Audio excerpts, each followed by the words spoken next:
welcome back to the Harbingers D&D campaign.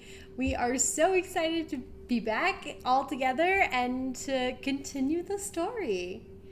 Let's see real quick. I guess we're super excited to have everyone here. We just came off of our big scattering high. How did you guys feel about the last session? That was wild. Yeah. Oh, Melody Wolf, I missed Actually, Chiso. About Chiso, I do have a fun little thing. I had one of my friends. He basically said, you know, if I was there, I would have just chopped Chiso's arm off and let Wei fly into the portal. That way, Chiso would be back, and I would just let the party hate me. That's what he told me. He's like, Oh I would have my just let the gosh. party hate me. They let them be upset. I'm right.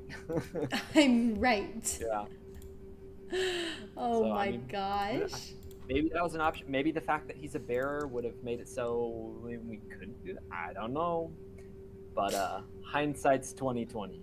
Yeah, I guess. In the moment, it was like, yeah, Lady Noir, that would have been very crazy. Would have been wild. Oh my gosh. I don't even know. I couldn't. Too big Just a like decision. taking his whole arm off. That would be kind of intense.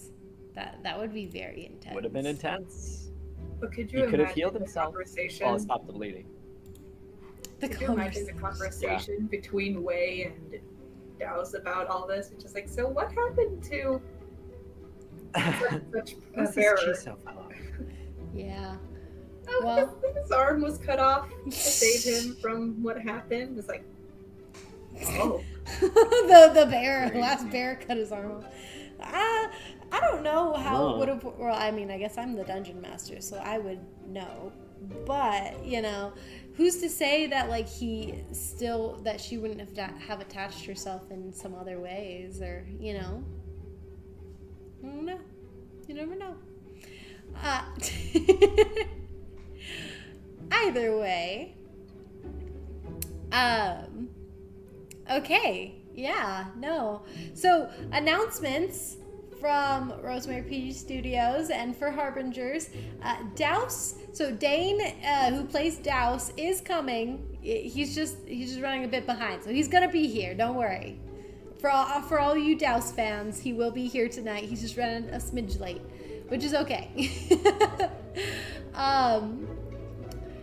As for other announcements, go back and watch The Scattering. It was super awesome. So The Scattering takes place 2,000 springs in the past of the Harbingers campaign. It's an event that basically banished all sorts of great and powerful creatures away from the world.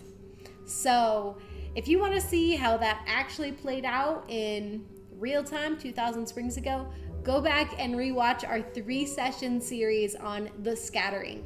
We also did it with Tomes of the Chaos Bard, which is a family-friendly podcast. They are so amazing. This is where we had Chiso, and we had Tlachtga. I wanted to say Becky because her name is Becky, but the character's name is Tlachtga.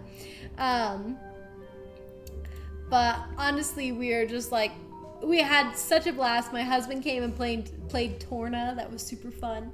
So please, by all means, go back and watch that and check out Tomes of the Chaos Bard as well, because they are a super awesome family-friendly podcast as well. In addition to that, sorry, getting Sierra back on the camera here. Oh my gosh, the announcement was in my mind and it left me. Oh yes, I was gonna say, I just want to do a quick shout out also to all of the music that you hear in the Harbingers. That's a quick shout out to Pocket Bard. They are amazing. It's a free tool for all like fantasy enthusiasts. It's a free music tool that's super awesome. You can like set it to different scenes and it'll play music and ambiance of that scene that you're in. So they're awesome. They just released their beta for their desktop app. They have the fully fleshed out app on the phone, and it's really great. So if you guys are looking for music to add to your D&D games, please check out Pocket Bard. They're super awesome. And no, they did not pay us to give them a shout out. I just wanted to give them a shout out because they're amazing and they have been doing all of the music for all of our shows. So they deserve it. Yes, and the last announcement for today, before we dive back into the story, is we have new merchandise on our store. So if you want to go ahead and check out rosemarypgstudios.com and go to our merch page, you can get all sorts of Harbingers merch. Actually, I think I could pull it up right here on the thing and you guys can see. Let me type in Rosemary, oh my gosh, if I can spell, rosemarypgstudios.com. You only get to see a section of the page right now because I have it cropped. But if you come to rosemarypgstudios.com, click on our merch page, you can see all sorts of different merch. Sorry, it's kind of cutting off the ones on the right here. But we've got tavern tumblers, we've got like our drinks that... We've got mouse pads for Harbingers, sticker pages for with all the characters. We've got puzzles, posters, so many more. We've even got stickers for all the scattering characters on here. So if you guys love the Harbingers, love seeing, want to have like new merch and stuff, go check out our merch page. Man, it's not showing this one on the right here, but this one on the right is pretty cool. It's a little drink with the with this Harbinger's picture on it. It's super fun. So yeah, and if there's merchandise that you guys want to see of the Harbingers, please let us know and we'll go ahead and add it to, and see if we can add it to our merch store. So yeah, just put it in the comments if there's anything that you guys want. So without further ado, and by all means, we are going to head into our recap of what happened last in the Harbingers campaign. And Sierra and I are actually going to tag team this one, as it has been a minute for everybody. We want to make sure that we don't miss a single detail. Do you want me to start off? Yeah, do you want to kick it off? All right. So, session 44. 3 weeks ago, we brought the king back. The Winter King, yes. We brought him back from his coma through a very intense process where, Dusty had to go onto the hill himself and try to bring back the king. However, the king was like in 30 different pieces at least, and each one embodied like a different part of him, and it was like herding cats and trying to convince them that like there was things worth living for. Part of the king moved on, part of the king came back, part of the king is still on the hill. And once we brought back the king, Douse almost unalived him again by healing him. Which we have determined is not a good thing to do for him because there's not a spell on him. However, there is something that has affected the king, which has essentially shattered his soul, and healing does not help. And we believe it's from the explosion, which put him in the coma in the first place, from Azon. The kill put him in the coma. He didn't die. Not really.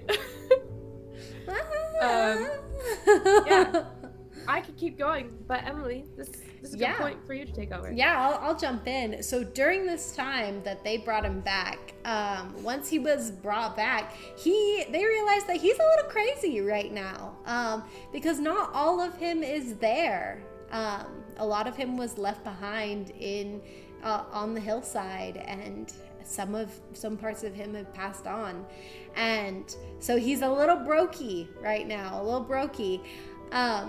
during this time, the Winter King has been turning to Nuri and calling her Anastriana, which, as everybody knows, is the name of the Winter King's daughter that he had executed, that he killed because she was flirting with a summer court fae. King, you need to go to a retirement home. Yeah, baby. But he's been calling Nuri Anastriana. Now here's the fun kicker, is that Nuri is the daughter of Anastriana that we figured out. No way. What? Spoilers. The spoilers, look. During this time, Nuri and the gang, well, not Nuri and the gang, Nuri and Amaris specifically is what I was trying to say, were trying to contact Azon, who is the son of the Winter Court King as well. But he mysteriously has not been responding, and they don't know what's going on. So he's a MIA, I guess. Nuri, you want to take over? Or I guess Sierra? Yes. Okay. So Azon's not picking up, as Emily said, which is concerning. Daus and Amaris went to town during this time as Nuri's taking care of the crazy king, and they picked up the flask, which looks exactly like her current one, and they're coming up with a plan to switch it out. Maybe. Then I'm blanking on her name. She's my own sister. Why am I blanking her name? Thea, thank you. Thea kind of did not like having the king on board on the ship. And after Dusty came in, had a little bit of a conversation with Nuri, and the king woke up and freaked out and essentially begged them to just let him die, which was concerning. Nuri and Dusty then left the ship, and Nuri told Thea she could do whatever she wanted. She's done with it. And she went and had a drink, showed Dusty part of her spell book that keeps her thoughts and what she's really feeling, which is the first time she's let anyone read it. People have read it, but this is the first time she's let someone read it. And Dusty turned her into a plant as well. Yeah. For a little bit. That wasn't concerning at all. The most blissful moment of her life. Yeah. Yes, it was. It was great. She liked being a plant. for a minute, and then after a minute, she turned back into Nuri. Yep, and we learned that she did not feel like a very merciful person, and that she felt like she was kind of going insane. While that was happening and they were returning to the ship, Daus had a good conversation with Wei. Emily? Yes, and during this conversation, we learned that Wei respects boundaries on people. I rewatched this whole conversation right beforehand too. Oh, okay, hold on. Before that, Silverdusk says, does Nuri have a section in her book where she gushes about Esmond? Nuri, do you have a section in your book where you gush about Esmond?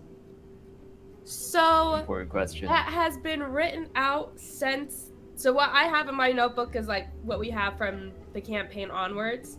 And then there's like what I have written in my backstory, which I'm kind of like, it's kind of there. So, no, not really. There are moments where she's talking about Esmond. There are lots of moments. Is she gushing? Not really. She's more debating if she should get rid of him or not permanently. Oh my goodness. Well, that'll be a very interesting conversation. Yes. That we might see tonight. Who knows? It's a strained marriage. It's bad. Yeah, yeah, we got a little toxicity going, which we do not promote if you're in a bad relationship. I don't know where I was going with that sentence, but We are here to support. Support you, not support bad relationships. Yeah. Yay. Bad relationship. Wait, hold on. Get out of a bad relationship if Yeah. you're in one. Get out. Exactly. We support you in getting out. We support So you we and also are getting into a showing bad good relationships. relationship. Get in a good You relationship. deserve it. You deserve it. Yes. Pep talk. Exactly. In other recap notes, during this conversation of Douse and Wei, which I think Douse might be joining here in a second. I just saw him pop up on the other in the game. Yeah, he'll be here. So, in other news, yay, he's back! Dang! How's Sorry, it I gotta put you on the stream. Welcome. There we go. Oh, that's fine. That's fine. I didn't expect to actually be called out the moment I hopped in. Yeah. No, we're happy you're here. I was like, so much for my stealth entry. All your fans have missed you. Oh, They're all commenting now. they are? Oh, I should Yeah. open up the chat so I can actually see all of them. Yeah. But we're finishing up the recap. So Oh, okay, I didn't miss much then. We're yeah, good. no, you're fine. So in the final parts of the night, Wei was having a conversation with Douse before we ended, talking about how she respects boundaries, where she doesn't look into Douse's memories unless there is a need for it. Or if she really wants to look at cute baby pictures, she'll dive in there. But what she figures out with Douse and communicates with him is that his people have been doing the pilgrimage, at least in Wei's eyes, wrong for several thousand years. So they were having this. It was a very interesting conversation. I definitely recommend going back and watching it all. But in a gist, she told him that there were 4 other bearers, or at least supposed to be. One who carried the bearer of the heart of the sea, the bearer of the heart of the flame, the bearer of the heart of the earth, and the bearer of the heart of the air. So she said that there are 4 other bearers, and that they were supposed to be the ones completing these pilgrimages to keep the portals Pilgrimage eyes? yeah, whatever the plural form of that is. Pilgrimage. But to keep them all closed, to keep the portals closed. Where Douse retorted back that they've been using gemstones and having a lot of people do it in order to keep them closed. And Wei was saying that maybe that's why some big monsters have been slipping into this world again. It's because the way that it was done 2,000 years ago is not being done now. Which, if you want to see how it was done 2,000 years ago, you can go watch The Scattering. Haha, it was super awesome. But yes. Anything else, Sierra, for the recap? Okay. Oh, actually, yes, there is one more thing that I remember. That the Winter King, during some of his fits of remembering Nori as Anastriana, he also has been freaking out every now and then about a darkness that's coming. That it's coming and about to attack him. He's scared of the shadows. So I guess Nori's not the only one afraid of the shadows. He's scared of the shadows. That's news. No, I thought that's what You I never said he was scared of the shadows. He's scared of the darkness. Specifically, the darkness is the. So I the guess, big- yeah, You could shadows argue are if you- dark, so that's I mean, I'll take the included. free lore. I will. I'm just. You could argue he's been jumping at his own shadow. Kind of, yeah. You might need a nightlight from now on. Yeah. Well, Fair. without further ado, I guess let's hop back into the story. Also, Roxy Bird, good to see you. Yeah, if there's no other extra thoughts, we'll hop into the story. Alrighty. Nori and Dusty, you guys have been taking this time out there, out in the woods by the boat. and you guys had that whole roleplay session last session, kind of talking about where Nori's at emotionally. Dusty, we also figured out a lot of things about you last session, and the picture of you and Tax that you had pulled out that Tax had drawn. Douse and Amaris are currently on the ship, where Miles and Thea and the Winter King are all on the ship as well. Don't worry, even the great ones like Mufasa hated shadows. There we go. But as you guys are all in these these places, it is starting to grow dark and become nighttime. And Nori, you know that the next day is supposed to be the day that Esmond is bringing Ami. So, however you want to prepare for that, that's yours. But Emotionally, yeah. Would you all like to just head to bed and start the next day? Actually, I think so. Is going to mess with, or just look through Nuri's bag real quick, just to try and see if she left a flask behind by chance. Technically, Nori Before has she her gets bag to the on ship? her. It's true. Yeah, before she gets back. You would notice and probably remember that no, she doesn't have any bag laying around because she has her bag of holding, which she keeps on her all the time now. Okay. I couldn't remember if I had done the handoff or if I had just told Nuri about it. Yeah, she's got that bag of holding on her. This is like a heist, I feel like. Just tiny heist. in the middle of the night. Nuri In the will dark of the sleep in the night, king's we will go room find again. it. I literally was thinking that, Dane. That literally went through my head. In the dark of the night. Her drink will be gone! Whoa! Nuri's gonna be in the king's room, kind of propped up against the wall. She'll be doing her elf meditative sleep again. Her trance. Yes, her trance. Okay. Alrighty. Yeah, Dusty will go in there too, just in case, you know. I mean, the king could just wake up and start, like, killing people. I don't know. Mhm. Or, like, damaging his own self. Yeah. So you could try to... Anyway, there's a lot of dying that could happen in that room specifically, so that's where he's gonna be. They'll Okay. also be in his bed, unless he's taking watch. Yeah, you guys, you know that Thea is keeping a watch, but you guys don't technically need to be keeping, like, a hard watch, as the boat itself is very protected.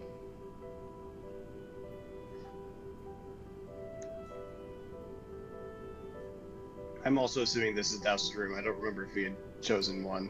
Yeah, I don't think anyone's made an assigned sheet. I know Miles has his room at the bottom of the boat, in the back room. Ooh. He gets the captain's quarters. Exactly. Which he's currently talking to Thea inside.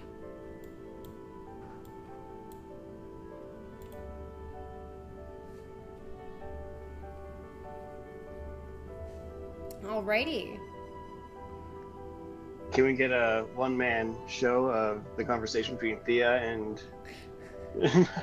If someone would like to eavesdrop, I guess they can, but... Douse wouldn't. I Yeah. just thought it'd be funny. It would be funny, Tempting. but then you would know what's happening between them. Who Tempting, knows? tempting. Are they flirting? Are they It's a secret consoling? relationship. Houdini just flies up and like is perched outside the window, Oh my gosh. watching. Okay, you want me to do a one-man show? No, it's fine. It's fine. If you really want, you can call your husband in and he can play the other part. Nah, he's in the Yeah, bathroom. he'll play Thea, you play Miles.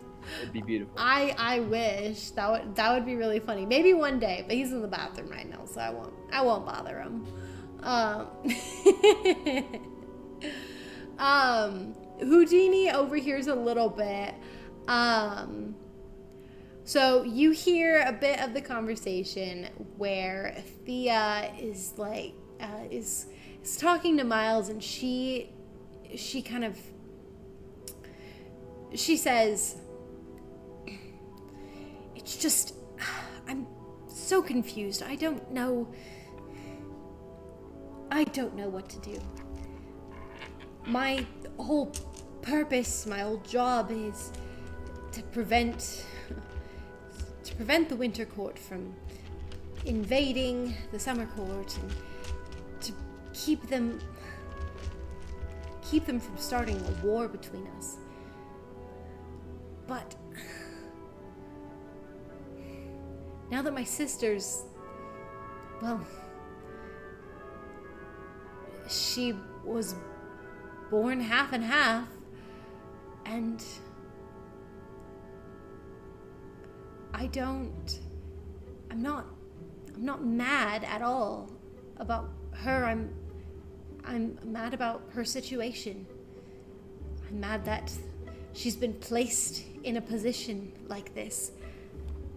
And I wish that I could just fix it.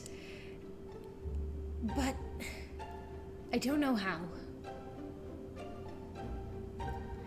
And Miles is just kind of like has his arm around her. You notice that they're like sitting on the edge of his bed. And he's like wrapped an arm around her. Oh, Greg, I see that face. It's cute. It is cute. Let me see if I can get some cute music too. Maybe. But you notice that Miles turns to her and he says, there's nothing you can do, Thea, except support her however she wants to be supported, and still continue to love her through whatever her decisions she makes, and be her sister, because that's what you are. Sure, it's confusing and it's hard, but he kind of laughs and chuckles a little bit. He goes, as I learned from my wife, women don't like you to try and fix the problem all the time.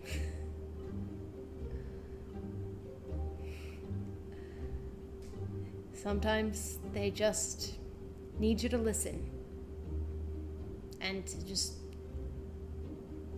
support by just being there.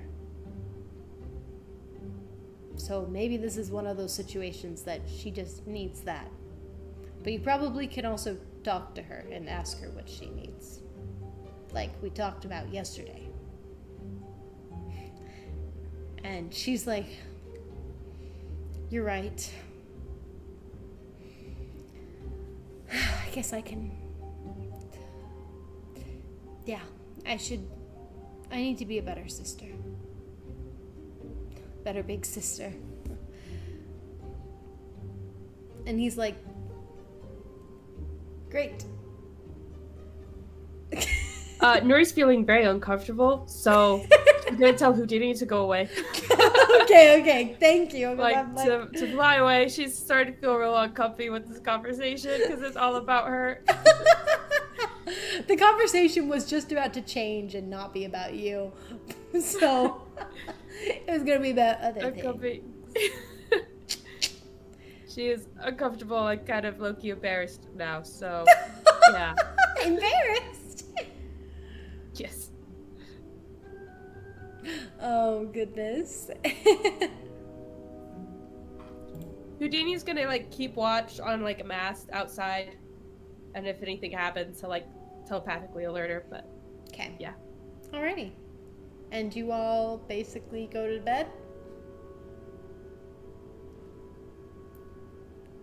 Okay. Yeah, I mean, Dow's had his whole Yeah. discussion with Way, I assume, at this point, so he's got a lot to think about and sleep on. Mm-hmm. Alrighty. Perfect. Well, as you all go to sleep, drow attack! No, just kidding. Just kidding. You all die. Oh, You know that not guy again. you just saved? Yeah, he goes insane, and he Yeah. takes you all. Kills you all. No. You guys all go to sleep, and you wake up in the morning to the birds chirping, light, nice breeze in the air, the warmth of the sun kind of filling up the area, the creak of the ship that doesn't sound creepy at all. It sounds nice. And the morning is yours. And Nori, you know that today is the day that that Esmond is supposed to arrive. You don't know when, but... Hello, Emily. Ooh, hi. Okay. She starts today by taking out her flask, and she like raises it to drink out of it, and she just like closes it back up, puts it back in her bag, and Yay! she'll not drink yet. See how far she makes it. Yeah, because that's right. Val left you another note and like had told you, no, don't drink, just a drink. Yes. After we've all had breakfast, Nuri's gonna go into town to exchange platinum for gold. Okay. What is everybody else gonna do? I mean, Douse was gonna make another breakfast. Okay. It's kind of his ritual now. He just goes and starts making breakfast for people. Alrighty. Yes, so I'll say that you can make a breakfast for everybody. You can decide what the breakfast is. And He's everybody making is... omelets. Ooh, omelets. That just turned into scrambled eggs. But he tried to make omelets. I love this.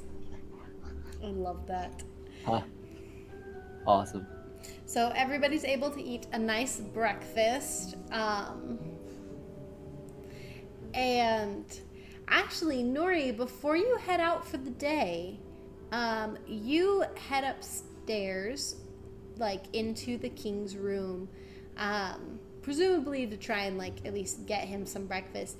And you actually, in the morning, you see Thea in there. And she seems to actually be giving him some water. And you notice that there seems to be like a flour and water mixture that she has been trying to feed him. I'm shocked. I don't know what to do. She notices you in the room and She like notices Nuri run as she starts to walk out of the room like backwards. And she like stiffens and she goes, she seems like red in the face and she kind of like stoppers the water like that she was giving him with the cork and like sets it down and she goes, just because you were trying to do it and you were trying to take care of him, thought I'd help. And then she kind of like blows past you and kind of storms a little bit away, but she doesn't seem she seems a little like, not like mad, but she seems very coarse still. Not mad about what she's doing, but she seems like she's trying. But she's unsure how to convey her thoughts and feelings. So she's just, you did it, so I was doing it to help. So bye. She walks off.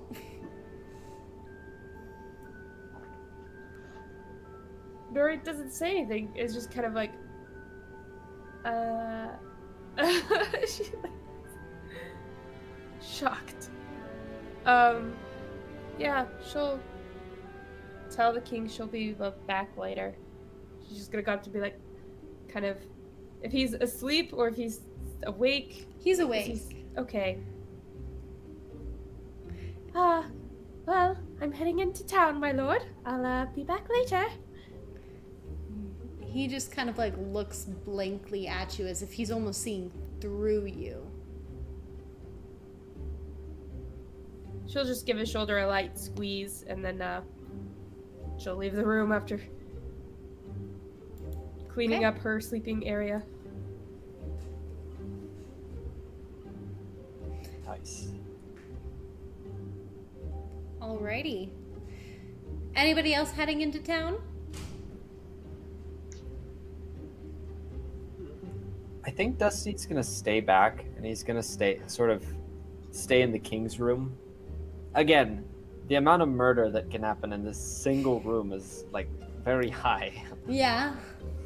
The amount of murder. Douse will also stay back, swapping between giving Dusty a rest of watching this man and enjoying his time being in the water after so long. Yep. Oh, wait. You went to like a pond or something? Well, there's water all around the boat right now. Oh, well, so the boat's not actually in water. You're in the woods. I thought we were in the water. No, I'm sorry. I'm sorry. Had my hopes up. Yeah, I'm Oh, sorry. Way did too, actually. She had her hopes up as well. Yeah. Didn't he go swim in a pond or something, though? Yeah, Yes. so there is a lake. That was under the same assumption that this boat was in the Oh yeah, so the boat is not in the nearby lake. The lake's on the opposite end Okay. of town, so I had thought that you had gone over there. To the He'll lake. make it, yeah. He'll maybe make a stop there, I guess, at one point or another, but he'll come back afterwards. You do also know that there is a bathhouse, because the lake itself isn't super clean. But it's natural. It is natural, but it isn't super clean because the town itself is kind of a grimy place, and it kind of has like some stuff feed off into the lake. Oh, yeah. Yeah, so it's not the... That changes a lot, because I was thinking fresh water, you know. Oh yeah, no. You'd have to go further up into the mountains for a more freshwater source, Yeah. or like further away from this city specifically. Okay. He might go and start talking to Miles then about how on earth does the showers he has made previously in other cities work. And Miles is like, "Oh, it's super awesome." And he starts to kind of geek out, talking about how the showers that he invented work, and kind of talking about the pipes and the hot water, and how it's like how it gets stored on top. He's like, "I'm still working out some peaks. It's still in the early stages, but the water's stored on top, encased in metal." And the sun will heat the water from the metal, and then you can like pull these cords and the water will come out. Yeah, he like goes off. It's a rudimentary shower. Okay. He like had a huge deep interest in it, and then as he gets into like the more detail, it just starts going over Dows's head. And he's just like, what? Like what? Yeah. He gets to like, oh, it's water's above, sun heats it up. Gotcha. And then it's like, oh, and it runs into the pipes. Like, what? Pipes? Why do you need pipes? Why not just let the water there? I don't get it. Yeah. Exactly. Maybe not the pipes part, but like something else comes up. The turning the knobs to turn things on. Yeah, so it's a little confusing, but he does tell you, or I guess Thea will mention, because she's kind of present, she kind of hangs around Miles a lot, but she will mention that there is a bathhouse in the city where they do bring in clean water. It's a public bathhouse, but if you would like to get clean water and get nice and freshened up, as there currently is not like a working bathroom on the boat, Miles is still working on building it. So Dallas would definitely run to that and check it out if he gets the chance. okay, alrighty. Dusty's staying on the boat. Nori's heading out into town. Dallas is heading out into town. Amaris, are you heading out into town? I think Amaris at some point, whether it's in town or on the ship, is gonna pull Dallas aside and just be like, okay, so how are we gonna do this? That's a very good question. I was thinking maybe at night, but if you guys aren't sharing a room, that might be difficult. It is a bit difficult. Also, and she lowers his voice just in case anyone else knows the name. Esmond is coming today, so we might be able to get a distraction there. I mean, I'm surprised she hasn't already started drinking with the with that in mind. But I mean, at least I haven't seen her doing it.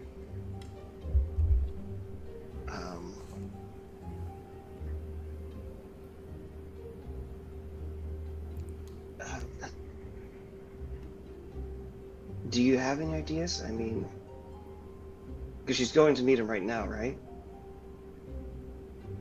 I don't think right now. But when he does come, I think like we're all going to be there. And he's going to notice me. I'm family. He's going to notice me. You, on the Yeah. You're she just kind of like looks him up and down. You're smaller, so you might be easier. It might be easier to hide the fact that you're digging through his stuff. Wait, I'm going through his stuff? No, Nuri's stuff. Nuri's stuff. Okay. Sorry, I had heard his stuff. Actually, Dave heard his stuff. If you said Nuri's, then that's it. It's all good. It's canon now. It's canon. You could try and convince Nori to go to the bathhouse. Could. Way says in your mind. Now I'm very interested in Franklin. I was assuming yes, Way says in your mind. I was assuming that Dallas was going to be going separate to the bathhouse. I don't know. At a later time, depending on if Nuri's is still in the boat right now. No, Nori has. I was assuming this conversation was happening before everyone left. Okay. I mean, we could do a bathhouse trip. I'm really wanting to visit that place. And we could try doing it then, but I assume boys and girls are not together, and I don't want to go into that changing room. Yeah. But if we can convince Nuri to go, then I can try switching on the flask. Are you comfortable with that? She just sighs and just feel like, maybe not, but it has to be done. Okay. To avoid suspicion, I'd advise filling up the fake flask with the old flasks, or the real flasks, drink for a bit. Because she will notice if it's light and empty. That is a good idea. Alright, let's group bathhouse trip, I guess. If you can Yeah. convince her. No, with that, Amaris is gonna go look for Nuri. Yeah. Walk in the door, immediate. No, close the door. Nori is about to head out, so you guys are all about to head out. Nuri, hey, what are your plans for today? To go get gold? Gold? Why? Well, Miles was telling me about a bathhouse I was wanting to go check out. Would you be interested? Not today. Thank you, though. I You Okay. Are you sure? Isn't Esmond coming today? Wouldn't you want to freshen up for him? I was thinking clear her head. Well, that works.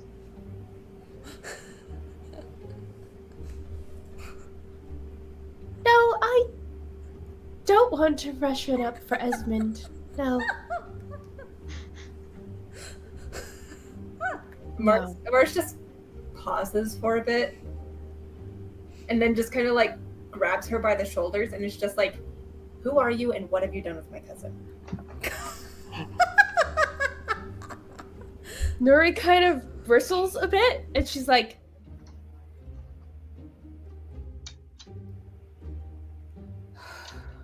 she seems like she's trying to get control of herself. She goes,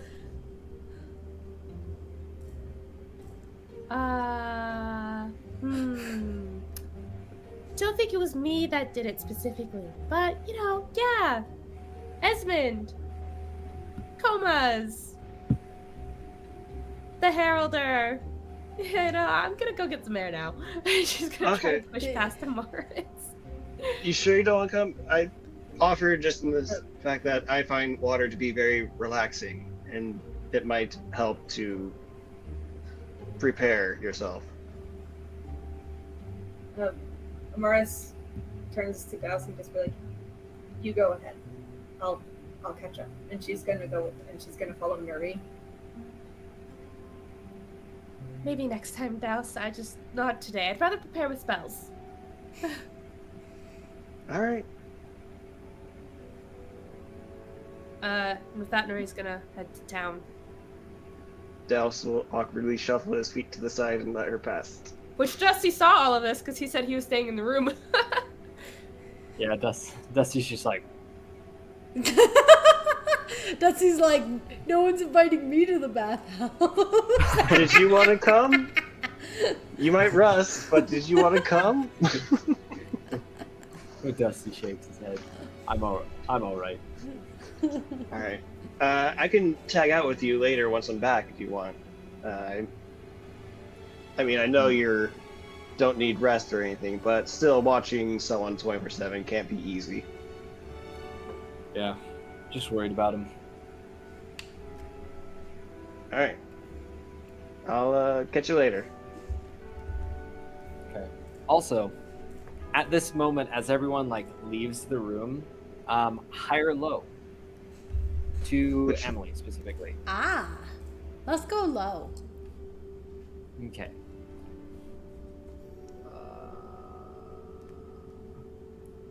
Okay. So Dusty will just kind of watch as people leave, and he'll pull up a chair and then just sort of sit next to the king, almost motionless. But that is all he will do. Okay. Alrighty. And without further ado, the rest of the group heads on out. I guess let's start off with Nori and Amaris. Or Amaris, are you tagging along with Nori or Douse? I'm following Nuri right now. Okay. Because you're trying to convince her still? Yeah. Okay. All right. Nori, as you head into town, you're able to go around. As you guys are kind of walking into town, and Douse, you're kind of behind you're kind of with the group a little bit, because you're all heading in the same direction right now to the town. Keeping 20 yards behind to be inconspicuous. Yeah. You're I'm not trying to follow you. We're just going in the same direction. You guys make it into town, and you notice that as you enter into the town, you see this you hear shouting, and you see this ginormous half-orc lady said, "You want a piece of me? You want a piece of me?" And she seems to be throwing herself at this guy, this what looks to be kind of a gangly, bard-looking guy, you know, with the scruffy, not the scruffy, the like the bow tie and the floofy hat with the feather. And he's like, give it your best shot. And she goes in and she just socks him on the jaw. You notice that a lot of people are just kind of watching. And you see that someone shouts and, oops, click the button. That someone shouts, my money's on the orc, on the half orc. And then other people are like placing bets and as this like scuffle is happening in the town square. You notice that like the guards are just watching They aren't actually trying to like break it up or anything. Question. Yes. This bard wouldn't happen to be a gnome, would it? No, it is not a gnome. It is not. Okay. Just curious. Just curious, Yeah. asking for a friend. Asking for a friend. Doesn't have to be traveling with a party. No, different gnome. Different gnome. Yeah, different guy. He is a human bard. And they look to both, on closer inspection as you guys are coming into the town, they look to both be intoxicated. And they're fighting each other pretty harshly. And a lot of people are kind of like jeering and cheering. You notice at one point she grabs a watermelon from someone's stand and just smashes it on the bard's head, and he just kind of like a Looney Tunes moment, he just kind of and like goes down on the ground unconscious, and she holds up half the watermelon in the sky and she's going, yeah, and everyone else is like, yeah, like kind of cheering. And she like takes a bite straight out of the broken watermelon half that she has. And then you notice some like other people being like, well, square up, give him my money. And other people are like, no, like this was mine, like I won the bet. And they're like, no, you voted on it. And so there's a lot of people just like shouting, and it's not a very good. You actually notice a little tiefling kid, tiefling. He like sneaks up and steals some coins from people as they're like yelling and shouting, and darts off into an alleyway. Nuri's gonna just avoid all of that and take a longer route to a place she can trade money. She's not even gonna try. Yeah. No, you just notice that there's a lot of like crazy stuff happening in this town. Alrighty. When walking into town, Amaris has like pulled up her hood and like the little scarf bit of her dress like as a mask, and like as they like see that, from what you can see of her face, you could just see she has this look that's just like, yeesh. Yeah. Not very fun stuff. Dallas will grip a little bit tighter onto his scarf that he uses to hold his money. What is it? I can't remember what it's actually called, but the scarf that you put stuff inside. Yeah, it's like it's not the scarf of holding. It's something. It's like a scarf of holding. Yeah. So yeah, you're holding your money in there. Nuri's magical words are spiraling around her bag, so no one can open it without the words knowing. Okay. It was an eldritch scarf. Ah, yes. Okay. So then, as Nuri, as you are heading towards this money exchange place, make a perception check for me. Actually, Amaris making a perception check as well. And Douse, you were on your way to the bathhouse, correct? Yes. I want you to make a perception check as well. Can I make a perception check inside the boat? Sure, you can make a perception check. Nice. I He's, figured just in case someone tries to sneak in. Taking a look at the king. Yeah. He's still alive, I think. Checks pulse. Is he breathing? Oh, the darkness! The darkness! Goes back down. Alrighty. So, first off, Dusty, what'd you get for your perception check? Oh no, he's gone. You got a 23. You got a 20. Oh, he got a 23. Okay, well, I'll Yes. describe his in just a minute. Douse, you got a 9. You notice that as you're like heading towards the bathhouse, you notice that it's kind of like a dirty path that you're traveling. There's just lots of grime. The streets are just not the cleanest. They're really not. It's not a clean city. You notice that there's a lot of like alleyway deals happening, and like this is not a good city, not a good place to be. Yeah. For the first time ever, he's actually actively avoiding any puddles he sees on the floor. And Yeah, that's a good decision. Let's see, Megan, you got a 10. Oh yeah, that was Douse's 9 roll of 9. Megan rolled a 10 and Sierra rolled an 18. So, as you guys are... I have returned. Dusty, you have returned. I have returned. Dusty, with your perception roll of 23, you notice that the black spiderweb veins all over the Wintercourt King, you notice that they seem to be like thicker and longer. Kind of like there seems to be more all over him as you kind of are watching him. And as you've been watching him for a while, like they seem to be slowly but surely growing and getting worse. But you're not quite sure how to stop it or what to do.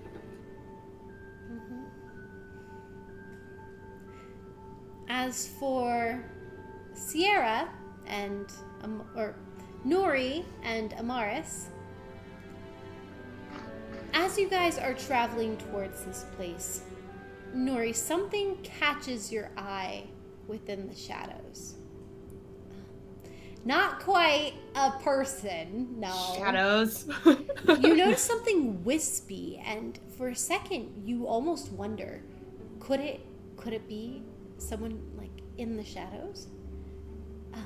But upon closer inspection, you actually see it's in this kind of shaded alleyway, just right at the front. You get a little closer, and Amaris, as you see Nori kind of stop and look at this spot, it causes you to kind of look, and you see this as well. As you guys are both looking at this spot, you see the ground where the cobblestone, where there's like dirty cobblestone road. You notice that the cobblestone is actually cracked open, and there's this black, wispy smoke coming out of it. Very similar to the ginormous wrens that you guys found in the Feywilds. This seems to be like a little mini baby one.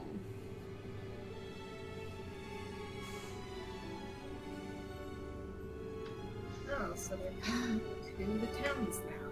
What'd you say, Amaris? I didn't hear that. Oh, so they're coming into the towns now. Yeah. Nori's just gonna be like, see it, and she's like, and she's gonna go over to the wren, and she's gonna cast Identify on it. Okay, so Identify, you have to be touching it, right? Oh, well, that's a good point. She might not do Speaking it then. Maybe not. That's Put a on your bad idea, hazmat suit actually. first. And it takes a while to cast it. Ooh. Are you reaching out to touch it? Well, high or low, Amaris? How reckless is she feeling today? Oh no. Low.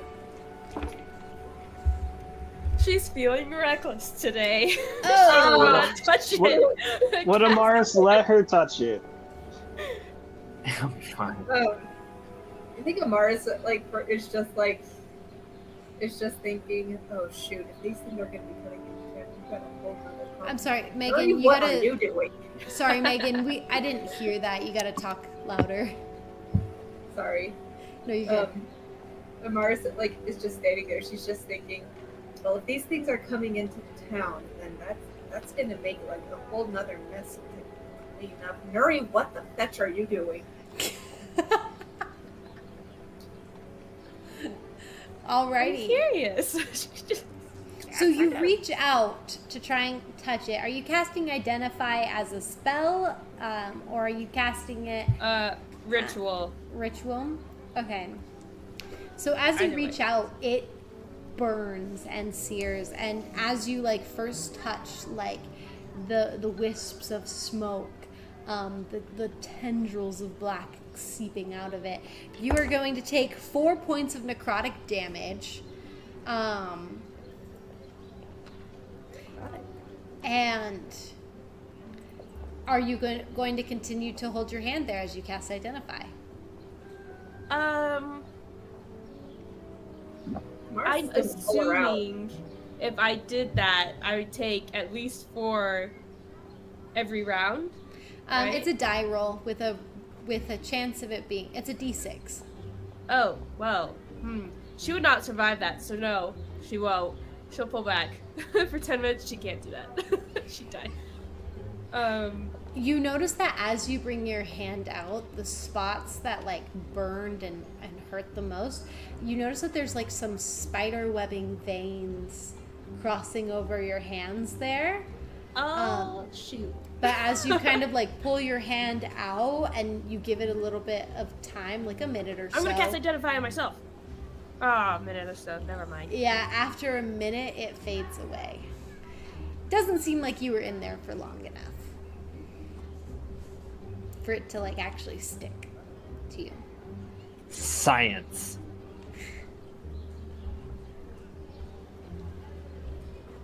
Does she have a container on her that she could use?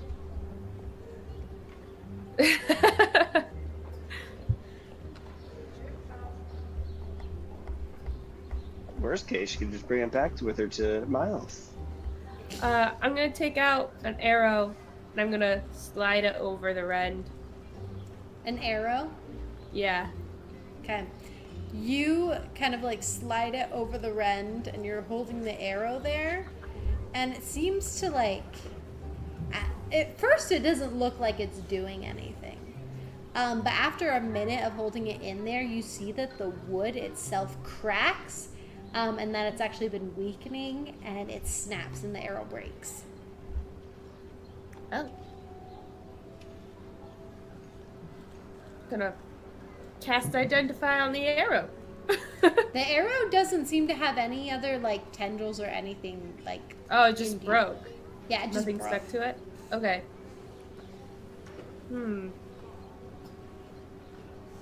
So it infects like human life, destroys just objects. Oh, you said it was a small one, right? This is a tiny one. It's a baby. I'm gonna cast Mending. I think I have Mending, unless that was my last character. Let me look, actually. I might not have Mending. It's a little baby one. Never mind. I don't have Mending. That was my last character. Yeah, this is like a 1 foot by 1 foot cube kind of a thing.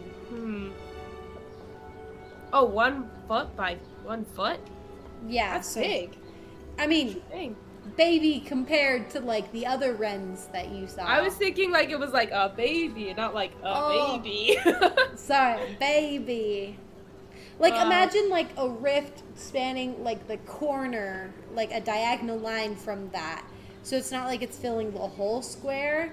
It's like a line broken up within from one end to one end of a 1 foot cube. Or I'm 1 gonna foot pull out square. my flask and toss some of the drink whiskey on it. Nothing seems to happen. It seems to just splash on top of it. So it doesn't like disappear into a hole or anything. It just like across the ground. Well, so the ground where the like line is of this rend has been kind of broken up, and you notice that it seems like black and inky, kind of going in. So it looks like it kind of like falls into like the parts of the alcohol that fall into that area seem to just like kind of vanish, but not like magically vanish, more just falling into a black hole that you can't like see liquid in, you know? Oh, okay. Well, she'll toss a ration on it. See what happens to that. Okay, so I'm gonna say this ration is probably like crackers or something, and dried meat, like jerky. You throw that on top of there, and within 5 minutes, this food has rotted. Ah, okay. Interesting. After a while, Amaris is just going to be like, we should get out of here. That's a good idea. She'll leave the rent alone and keep going for the money guy. Okay. As she's scribbling things down in her notebook. Alrighty. As you guys continue, you roll perception. Oh boy. Douse included or separate? Douse included, because you're still on your way to the bathhouse. Ooh, nat 20. Nat 20. Dang. He wasn't paying attention earlier, but now he is. Yeah, you were like, this place is so gross. But the closer he gets to the bathhouse, the more he's... Okay. Yeah, let's get here. Okay, so with your nat 20, you actually on your way, so you're almost to the bathhouse at this point, but you notice at the corner of this like old decrepit shop,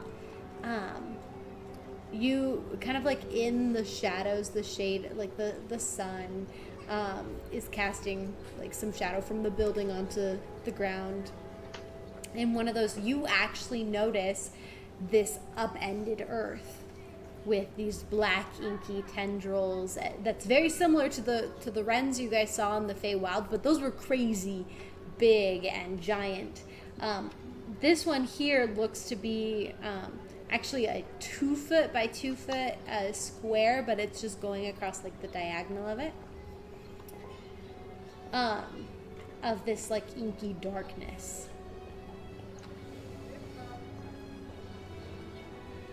Okay.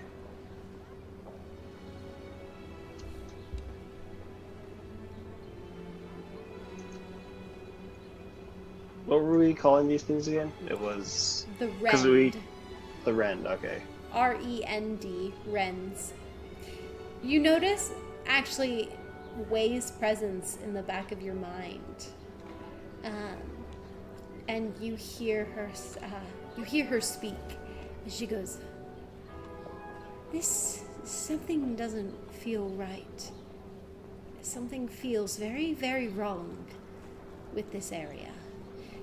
How would you say, in your tongue, I'm feeling the heebie-jeebies in your tongue.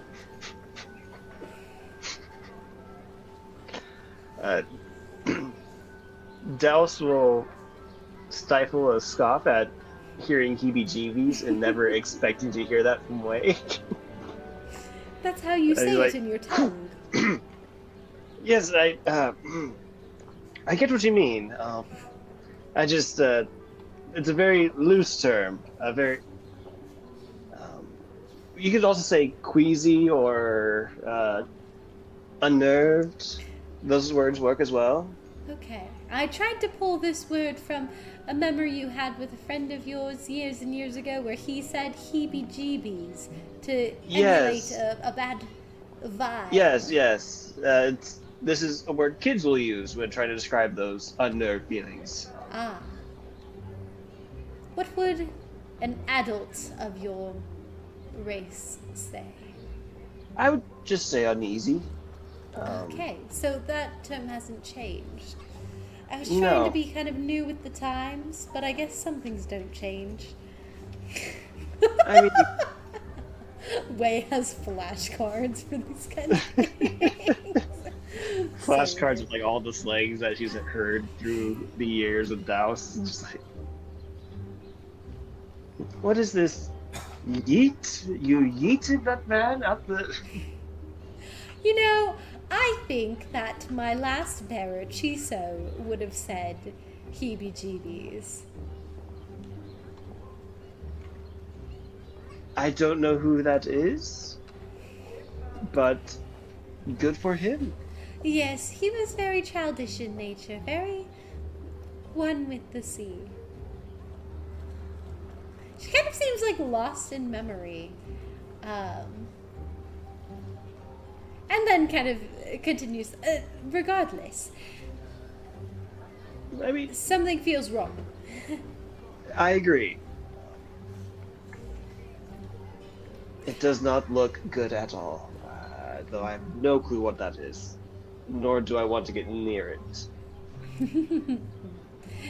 Very wise. Also, just Lady Noir's comment, whoa, the last bearer lasted for 2,000 years.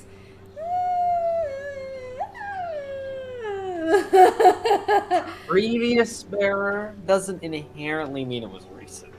Yeah. But last bearer. Oh, sorry. What you're saying? Yes. Maybe she was bearerless for a while. Yeah, we'll leave She it at had that. no one to bear her woes. I mean, Theories. Douse. I think we said in the campaign how Douse got away, right? Or have we Yes, not? that has been canonically stated, I believe. At the very least, I know what it is. Yeah. Also, as you check Does- the episodes. Someone look back. You gotta Do we find out have these from our residential note taker any confirmation on this? I don't know if she was there for that conversation though.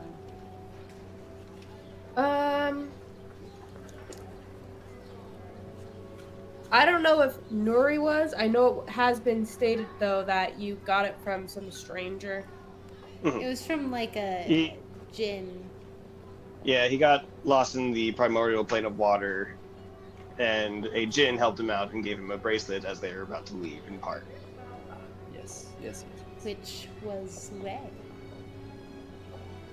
That part was definitely not stated to Nuri, because she would have remembered you going to a different plane of existence. And she would have been very curious, so that was definitely not told to Nuri. Fair enough. Okay, there we go. It was Right. a brief accident, and he never went back. But He's just like a little kid Douse being like, where am I? This doesn't feel like, my ocean. we're not in my ocean anymore, Toto.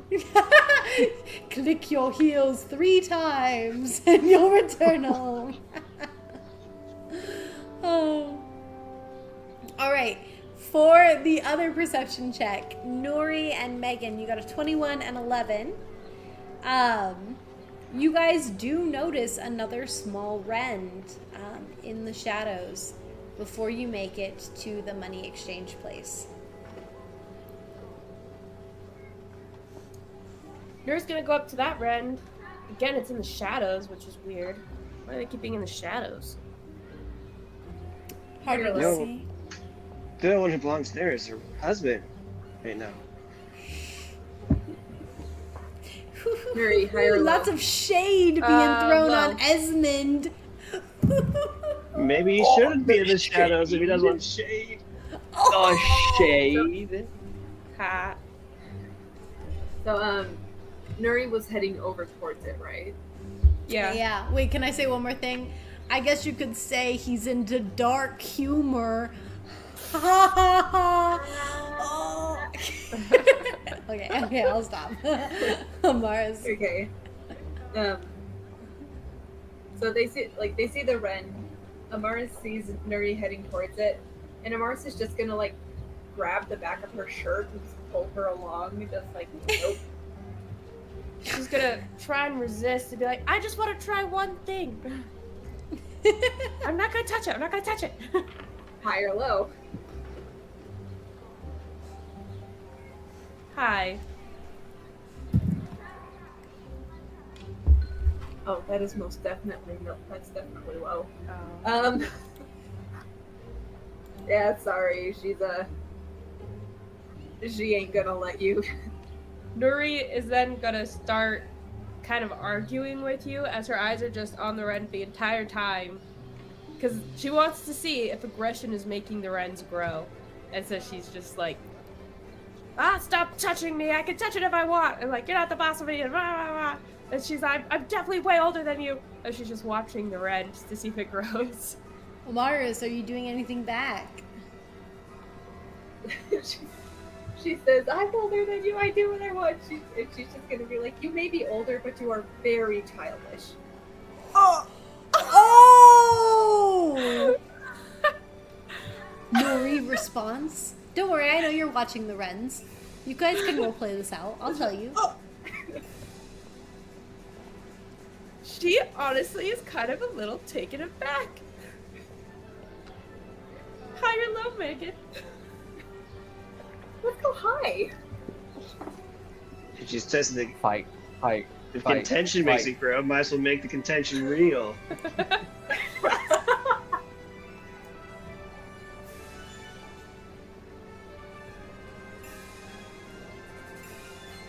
Wow, okay. So you say that, and she goes to open her mouth, and she's like, excuse me? And she just stops.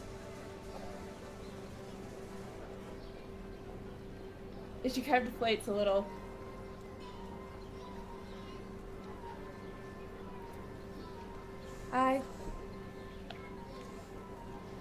Fair enough. Fair enough. I'm not technically an adult in elf terms yet anyways. And, she'll look at the wren. Did it change at all? I mean, technically neither of you are an adult in elf terms. True. Aren't you a half-elf, though? I guess I am that's a true. half-elf. She is a half-elf. So she's an adult, I think, right? That one's kind of confusing because, you know... How old is she? I don't think I ever really decided her age. I just know she's younger than 30. Well, yeah, Nori's like in her 70s or something. I mean, if you really want, just take a D100 and go at it. This whole time she's been a 99-year-old woman on the verge of her deathbed. I thought I want to say Nori she's was... in her 60s. Like early 60s then. I thought Nori was in her 80s. Let me look. How old is Nori? Nori is 65. She was gonna be in her 80s, but you didn't let me keep the age up. Why?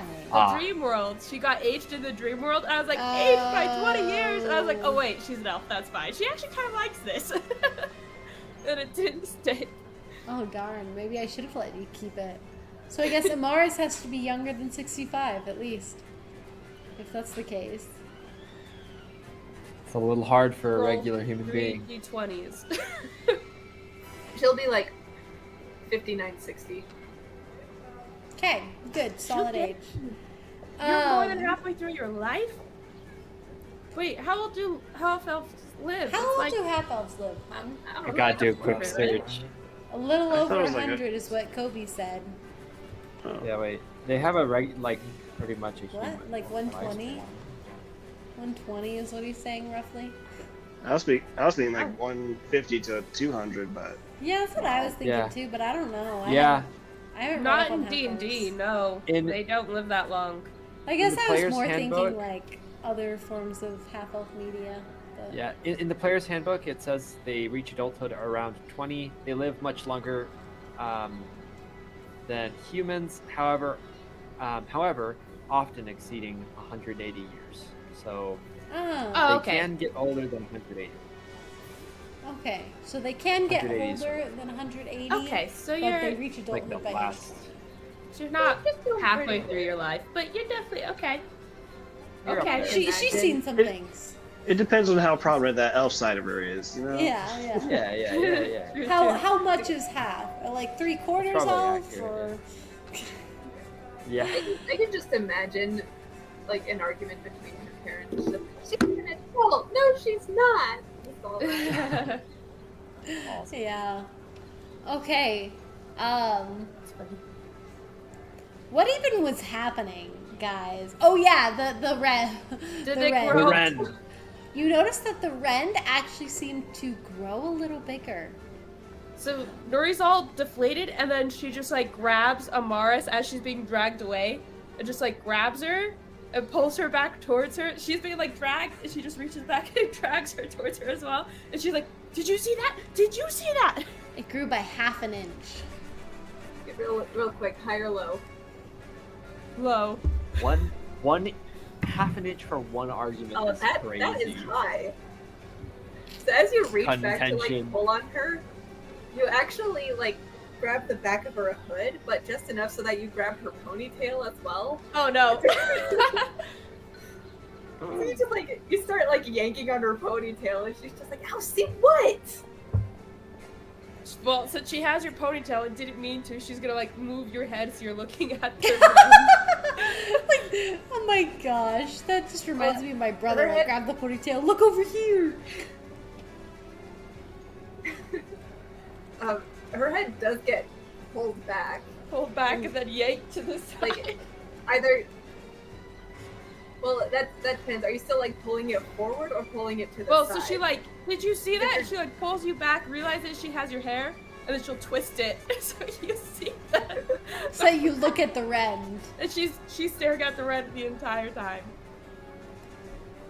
So yeah, her head just kind of like twists to the side as you like pull on her ponytail to the side, and she's like, "You really don't have to pull on." Did it get bigger? It did.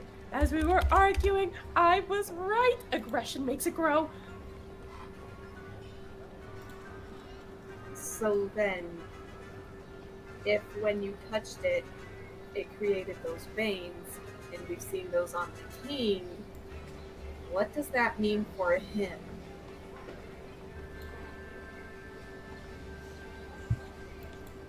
He should not be near this party. What? That's a good point. I don't.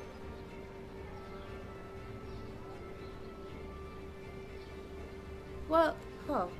Nori's just like kind of stumped.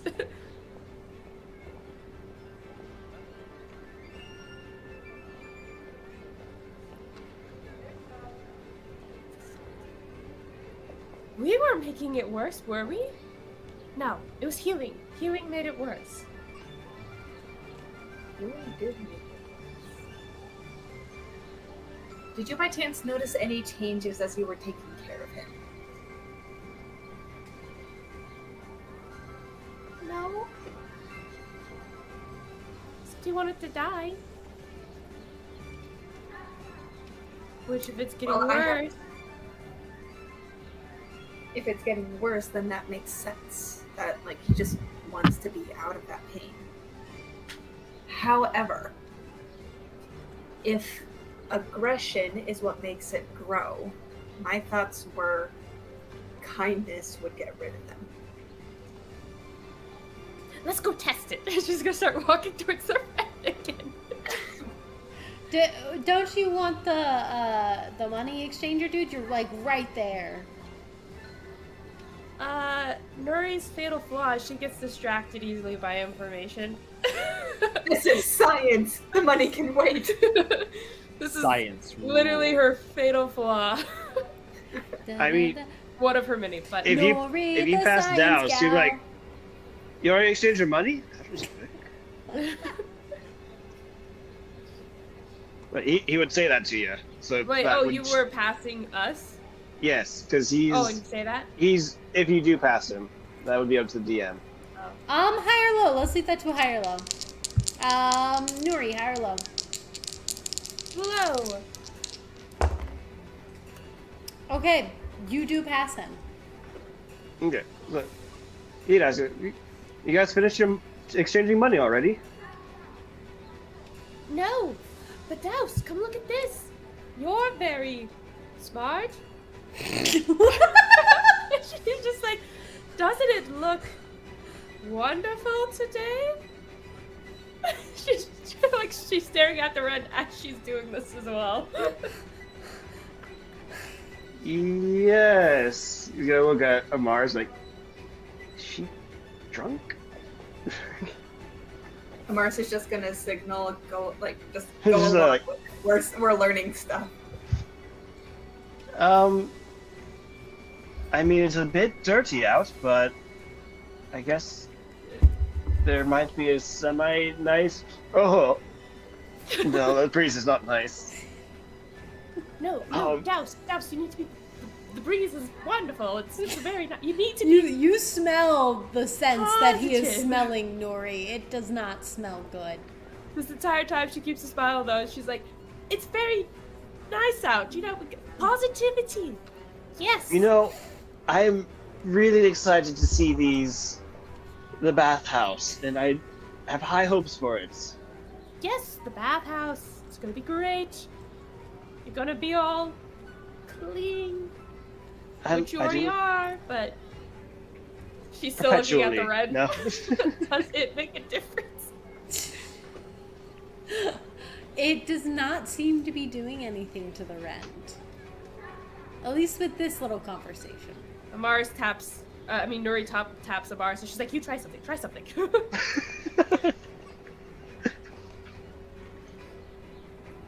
Amaris is just like, oh boy. Douse, keep an eye on that. Of course. You Yuri- both look lovely today. I will catch you guys later. Thank you. And- We will catch you later. That was a genuine compliment, as he's going to go by them. Okay. And nothing seems to change with the rend when you do that.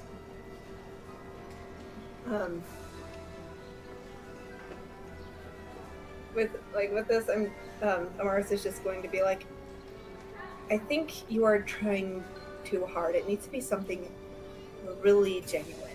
So let's try this. And she pulls down the mask so that you can now see her whole face. And she turns Nuri so that they're face to face.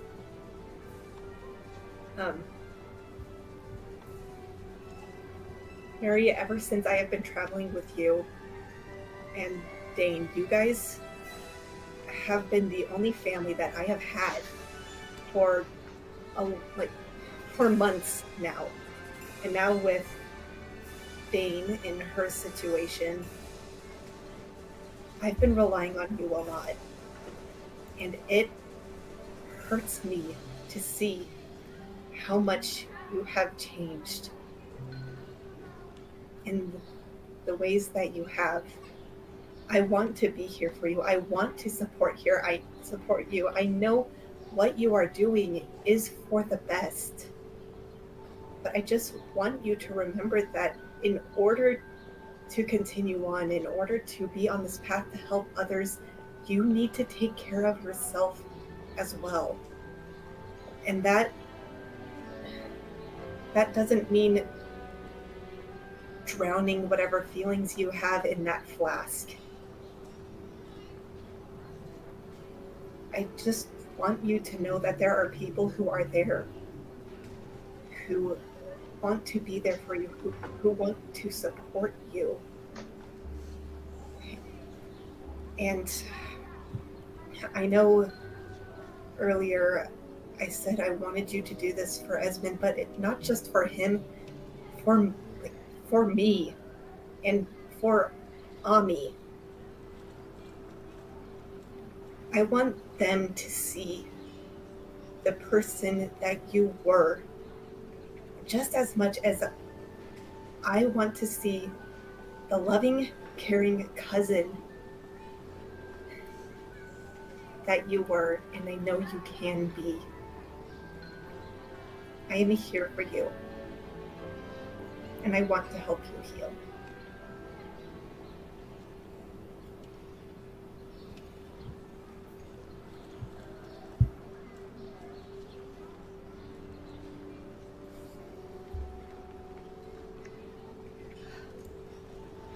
Okay. I'll try a little harder.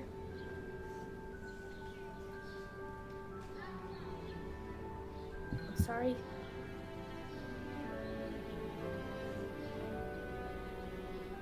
Amaris is gonna pull her into a hug. I know it's not your fault. I know you've been through a lot. And you just want things to be back the way they were.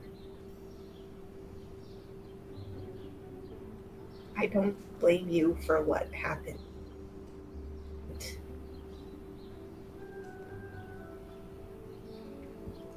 It's not your fault. You have done so much to try and fix things. And I'm proud of you for how far you have come.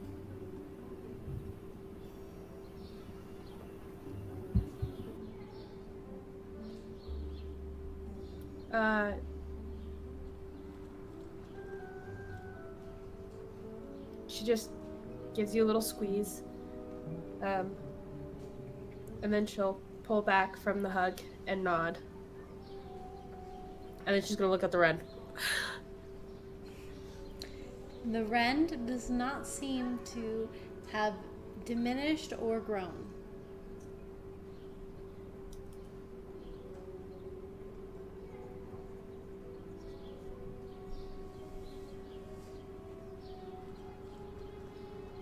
Well, that was a good attempt. Just gonna pat her on the back. We should move on. Yes, we should move on. I mean, it was a good attempt, and she pulls the mask back on. But I wasn't just saying that for research purposes. Neither was I. She'll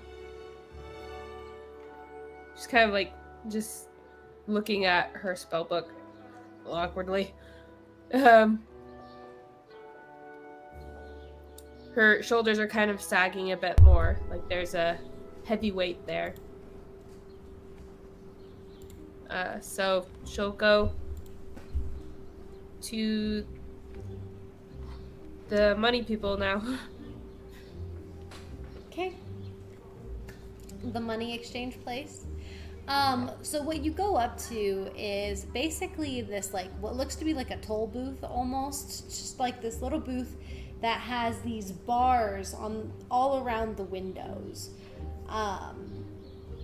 And you see this as you kind of come up, there's a little sign that says knock for assistance. This big wooden box with bars around the little windows. She knocks. Okay. You knock, and you hear the kind of pushing aside of wood as this little spot opens, and just this little tiny section, enough just to see someone's face. And you look and you see what looks to be a very gnomish looking woman. And she goes, "What do you want?"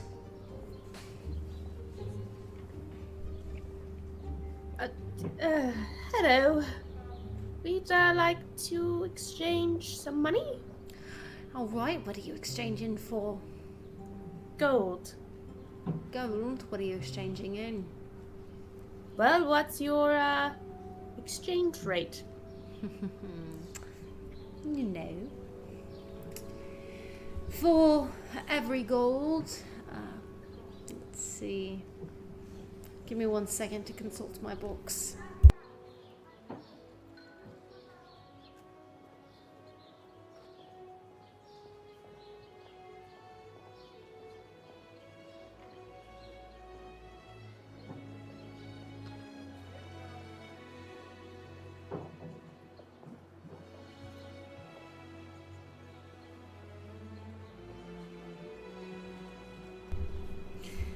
5%. Of whatever amount that you are exchanging, 5% of that. Oof. Make sure I have that kind of money. Okay, yeah, I can do that. Okay. Okay, wonderful. Well, I'd like to exchange 20 platinum into 200 gold, please. And here's your platinum for the 5%. Yeah, I guess that works. I'm not one to do the math right now, so. She will take the platinum greedily and give you that much in gold. You've kind of almost tapped her out of gold. Aha! Gold. Achieved. Wonderful. Alrighty.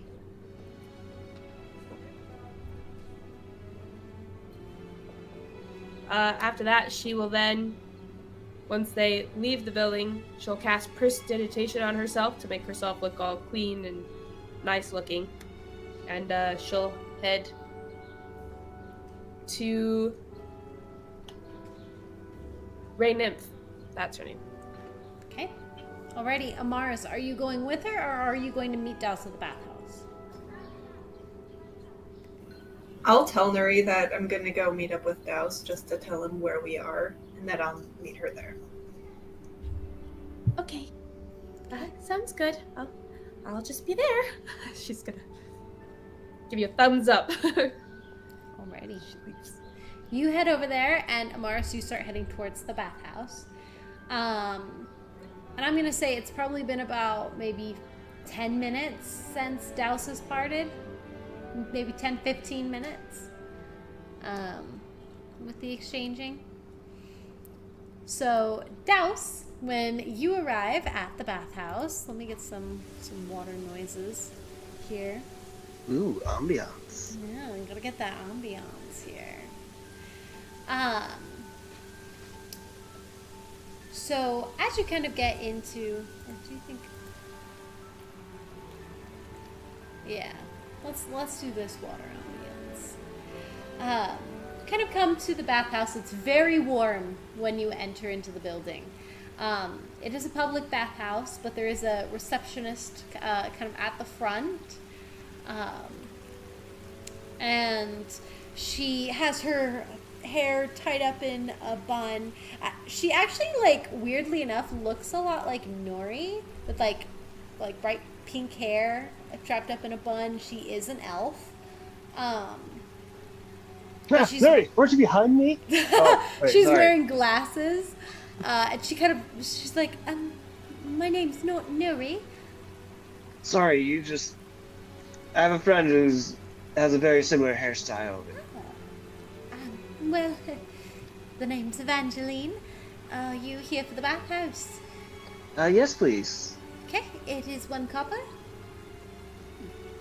Here you go. Thank you. And she'll take the copper and she goes, if you would like to, she kind of like is looking at you and she seems to kind of get flustered over her words and, she's like, here, and she reaches under the table and she pulls out a stack of towels for you, and she goes, dressing rooms are just through the door, and then the baths are over there. If you wish for private baths, I can direct you to those, but they are an additional cost. I should be fine. Thank you, though. And she kind of like tucks the stray hair behind her ear. And she goes, okay, have fun. Have a good day. And then walk out like, have fun. Whatever. Completely over his head. I mean, he has one girl that he's dedicated to, so he's kind of oblivious to other flirting. That's okay. She's shy.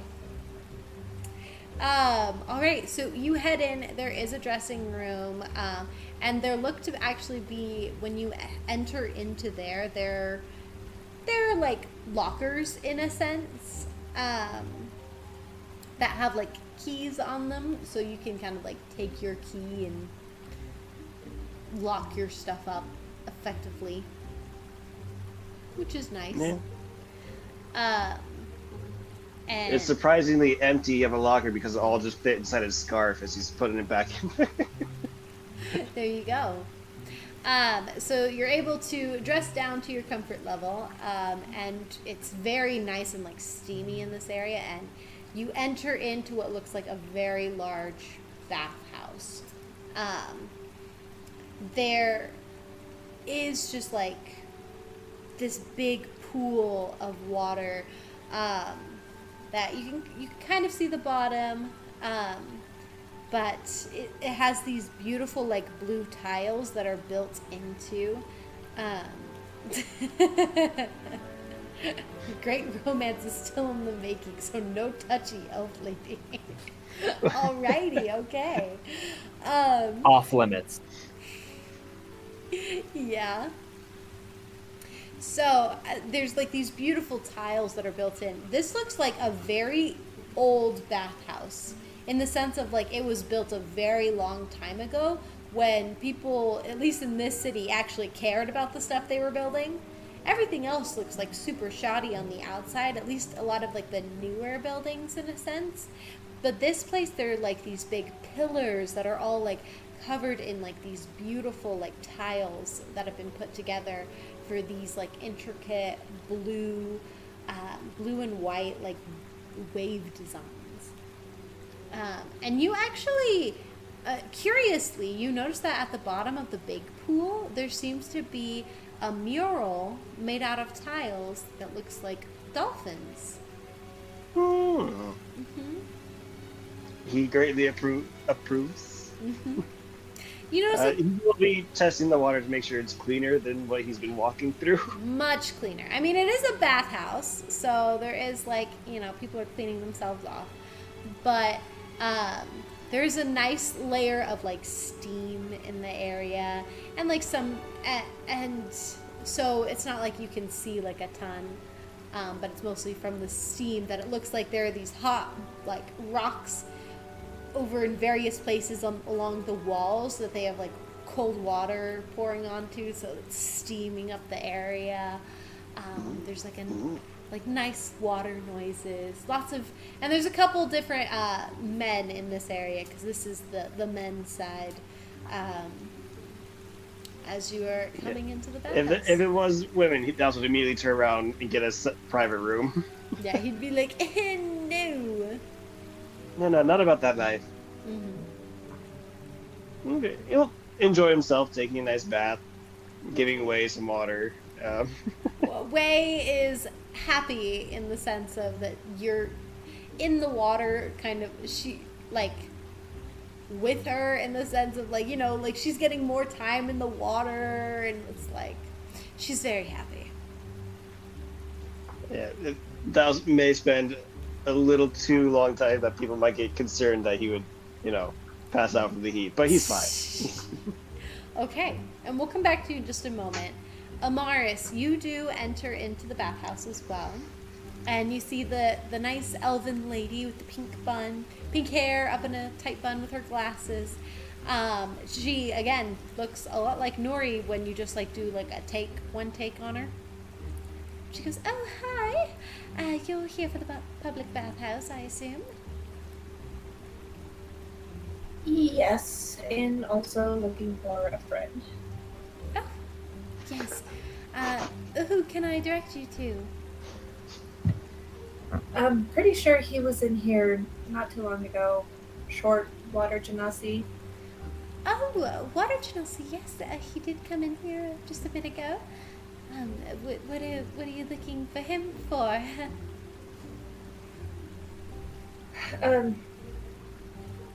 Just an update on travel plans. Oh, okay. Well, he's in the men's side of the bathhouse. But I can send a runner in for you. It's all right. I'll try catching him when he's finished. Okay. It's a copper piece.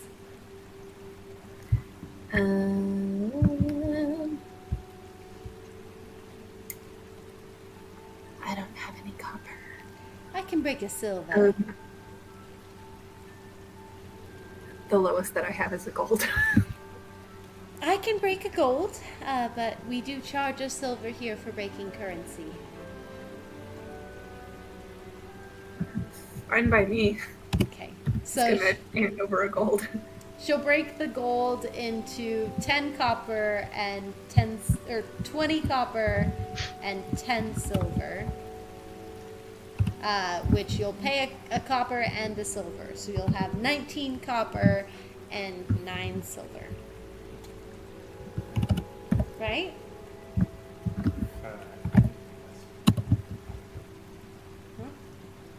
Because if 22 silver is copper, I can turn it to copper. Yeah, but she's trading in a gold to get copper.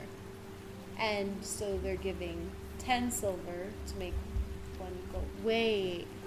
Math. Yes, so it would be, she'd get 8 silver pieces, Silver. 9 copper, and then 1 silver would be kept, and 1 copper would be kept by the other people. Because they charged 1 silver to break the currency, 1 copper to send the message. Oh, So 8 silver, 9 copper would be how much? yeah. We gotta be very stingy about this. I'm 'cause, glad it's, other people are doing the war. math for me right now. Yeah. So it's- yeah. Also, loving the emojis in the chat, right? Oh my goodness. Yeah, tricking us into doing conversions now. Oh goodness. It was homework the whole time. No. Okay. So as you head into the bathhouse, she will send a messenger. And so Douse, you notice that a young lad, halfling, but very small for halfling because he's still young. I was saying, Douse is completely submerged at the moment. You notice that someone is watching you, a young halfling. Yes. You poke your head out, and he goes, excuse me, sir, I don't mean to interrupt. And this kid's fully clothed, too. It might be hard to take a shower like that. No, sir, I'm a messenger. Oh. Just informing you that a female companion of yours has arrived in the bathhouse, and she wishes to speak with you once you and her are both done in the bathhouse. Oh, did she give you a name or time or anything? No. Just Gotcha. whenever you finish. Like, when she's done, she'll wait out there for you, or if you finish first, you wait, kind of a thing. Douse is a little disappointed he can't spend a full hour in here, but he will quicken up his pace. Oh, you never thank know. you. You don't know how long Amars wants to stay in the water. Never keep a woman waiting too long. You hear way in the back of your mind, like, huh, you've kept me waiting this long. Nori's face on that. And now she's flirting with Douse as well. It started with Chiso. We're back to Douse. No. It's fine.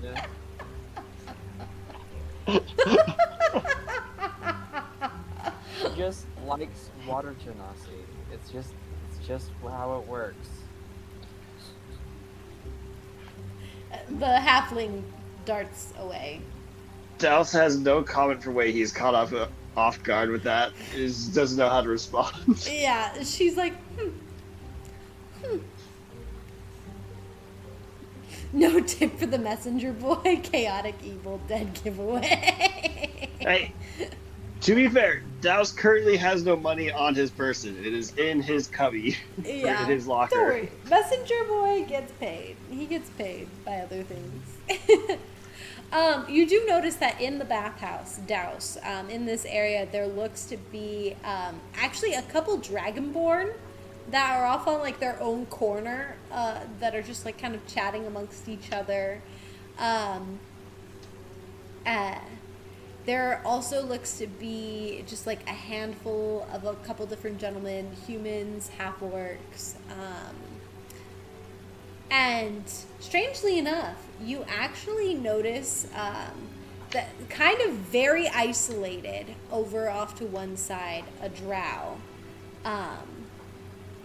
Not a drow with any markings on his face, but you do notice a drow off on one side that looks to just kind of be like leaning back, eyes are closed, kind of basking in the water. Okay. Douse does not know what Esmond looks like, and if he doesn't recognize this person, he's gonna leave him be. Yeah. He sees no reason to interrupt another person enjoying their time. Though he may eye the Dragonborn and kind of be like, trying to be big. just a like brief moment of he wishes he was big, but he's like, okay, well, yep, I'm happy with who I am. Yeah, of course. You do notice, so in this bathhouse also, there is the entrance that you came through that led to the locker rooms, but there's one other entrance on the far end that you actually don't know where it leads to. Well, you do. There's a sign that says, private rooms, do not enter unless you've paid. Kind of a thing. So. Okay. I mean, he'll make note of it, but not any more than you would at another location. Okay. Alrighty. And he'll maybe spend 15 more minutes leaning towards 16 because he's like, oh, I really want to stay. I should go. That's okay. I'm going to switch over to Amaris real quick. Amaris, as you enter in, very similar setup. There's like a locker room. And once you enter into the area, there's the bathhouse with lots of like steam coming into the room. You're able to kind of see that there are other women there. This is like a very chatty room, Amaris. Like, on the guy side, it's a lot more like quiet because a lot of the men are kind of like keeping to themselves. Most of the noise is coming from like the water in the area, and the Dragonborn that are kind of chatting amongst themselves. On your side, every girl in this room has like another person that they're chatting with. Just a very social area. As you kind of are able to come in and you're able to start kind of cleaning yourself, bathing. After about like 5 minutes of you being in this room, you actually notice that the half-orc from earlier that was punching the lights out of the bard comes in, and she's actually by herself, and she kind of like looks to be a little like hungover a bit, maybe still drunk, still intoxicated because it hasn't been too long. As she comes in, also, hello Seji, good to see you.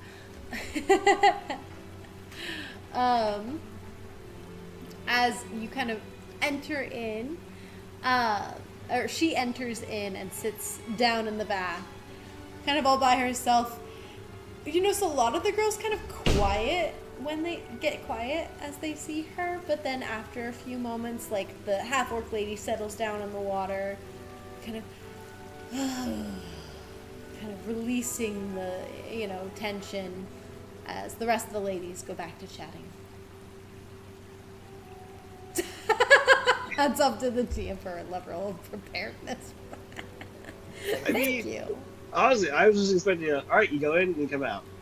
So I'm impressed. Thank you. I like to be prepared. There are characters in here that you guys can talk to, but if you don't want to talk to anybody, that's also okay. Yeah, Amaris is just cleaning up. I mean, we've been traveling for how long now? When was the last time she actually had a bath? It's been a while. So yeah, she's just really cleaning up. And I guess Mars she could always ask Douse for a quick waterfall shower. I mean, he does have his encounter. But where's the soap? There are baskets around in the bathhouse that have like bars of soap. So there's ones that you use for your hair and for your body in there. And this Oh, is I was on ask- the female and the male Oh. side. I was asking Douse. Oh. Yeah.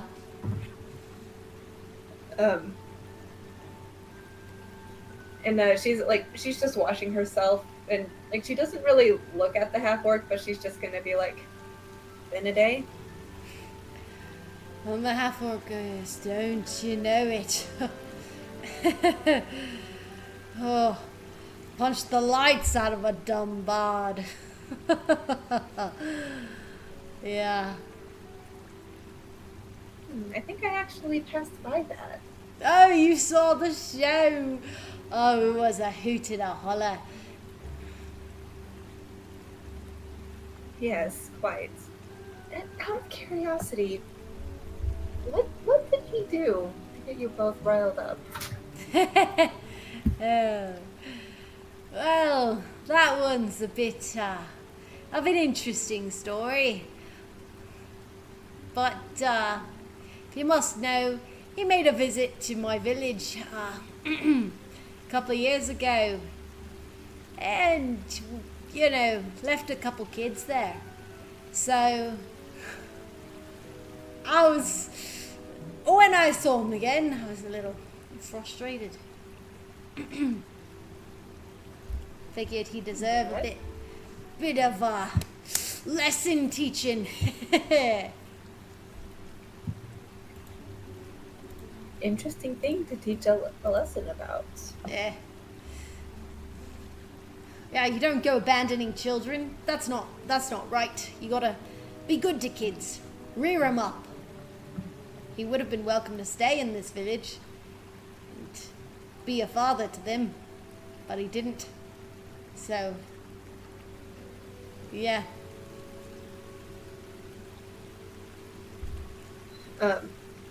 Mars is gonna be like running some like shampoo through her hair. I forgot Yeah. Mars is a bard. Yeah. She's gonna be like scrubbing some shampoo in her hair, and she's like, quite sad that most bards really do act that way. Yeah. They gotta own up for their actions, you know? Most people do. I always say if you do something, and she kind of like reaches her hands out, and it's like she's like grabbing something, like grabbing someone by like the scruff of their collar or something, you know?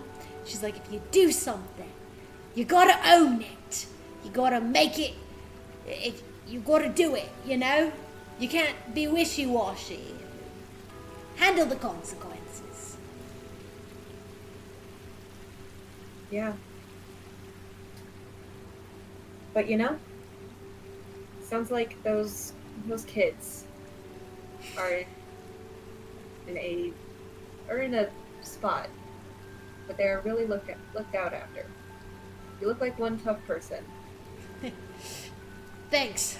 I tried to look out for the little ones down in the village, but you know, work took me elsewhere. But you know, these days she kind of like stretches out and rolls. She's very muscular for like a very muscular half-orc woman, but she's like,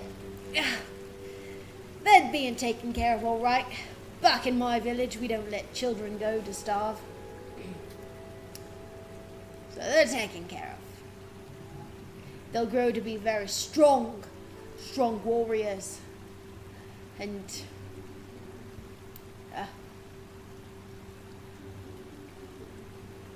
And who knows, maybe one day they can pass that on.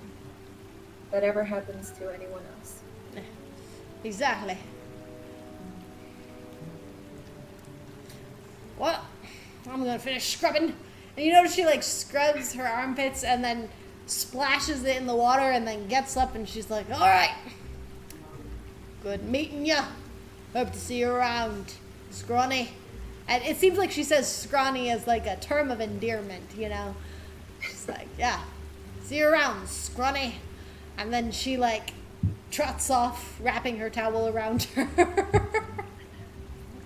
As she says that, she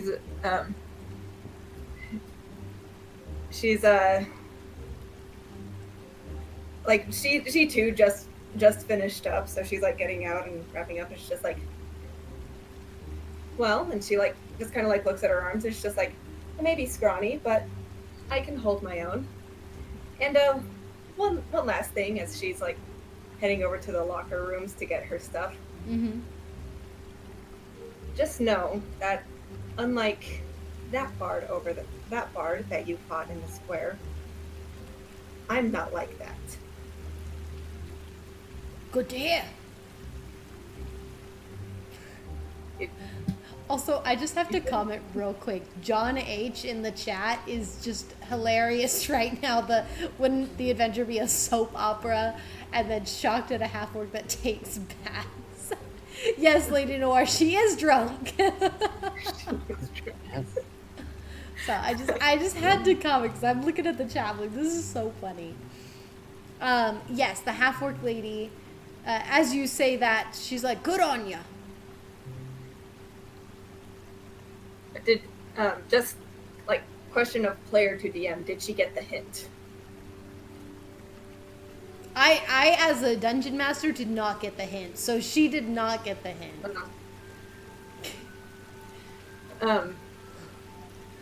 She's also drunk. She is also drunk. But Amars was basically just saying, most bards may act that way, but I'm a bard and I don't. Oh, so you were trying to drop the hint that you were a bard. Okay. Yeah. Okay, sorry. I thought you were like saying something else, and I was like, I didn't get anything else. No, it's all good. She's like, And, good on ya. Being a bard is being a bard.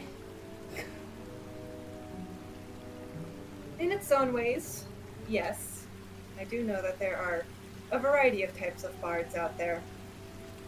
But you should just know, you shouldn't judge a book by its cover. And in other words, you shouldn't judge all bards by the actions of a few. Okay. That's some deep teachings. You know, you could probably be an elder. No, that's my cousin's field. Oh, the cousins. You know, my cousin was eaten by a bear. Wasn't strong enough. And then I killed that bear. I was strong enough. You were strong enough. Mm-hmm. I hope you have some kind of trophy of that. I do. And because as you guys are in the locker room, she's getting dressed and stuff. And as she's like, I do, she pulls out like this leather cord necklace that's just full of bear claws.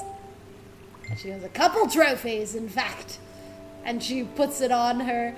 And then she starts like putting on the rest of her clothes.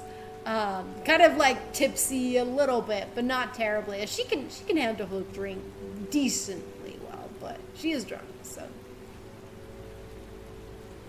Amaris also gets dressed, sheathes her rapier.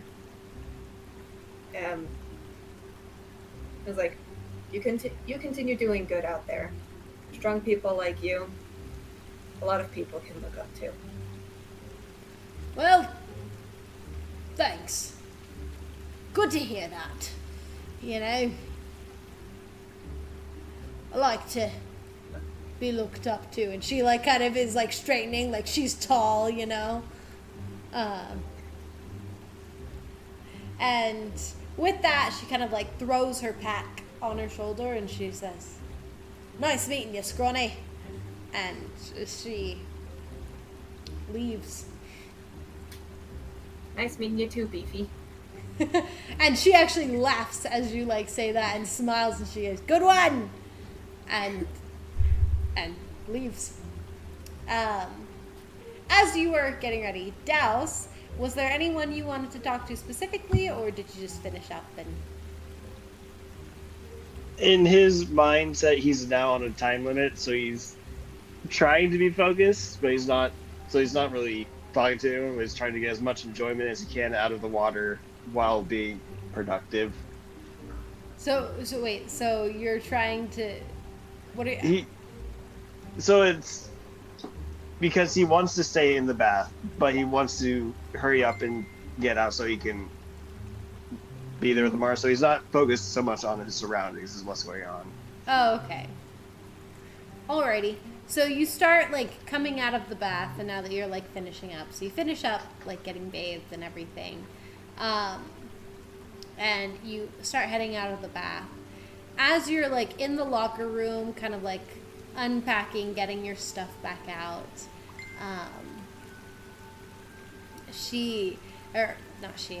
you. What are you doing here? No, you actually notice there's some more people coming into the locker room, like from the baths. You notice that actually a water genasi enters from where the baths were, as if maybe he came from like the private bath area. But now he's entering into the locker room, and it looks like Chiso. No, it's not Chiso, unfortunately. But a water It's been genasi. 2,000 years, guys. I'm sorry. He could have had a curse of immortality. Mm-hmm. You never know. You never know.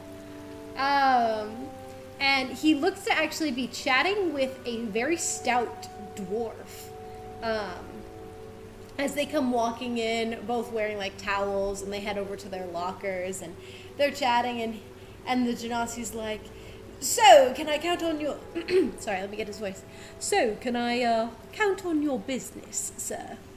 And the dwarf's like, "Yes, you may. I'll be inviting my clan down here just to see your bathhouse. It's quite an amazing place." And the water genasi's like, "Oh, that is so good to hear." You're the owner of this establishment. And the water genasi turns to you and he goes, "Ah, yes, I am. It's good to see a fellow genasi." Yes, might I say, this place has been like an oasis for me. I have loved it here. "Oh, I am very glad. I tried to make it very akin to home." That you have done very well. I appreciate all your art, the architecture, the wonderful dolphins, and the water. I really do love that water. Anyway. Yes, the water is my favorite part as well. Tried to make it feel like you were encased in the ocean almost. Definitely. And a town like this would need something as beautiful as this place.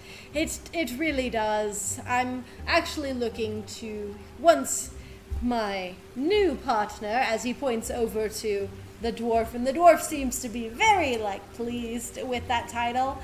Because once his clan has come here and tried the baths out for themselves, I'm looking to build another one out in the mountains, back in their cities.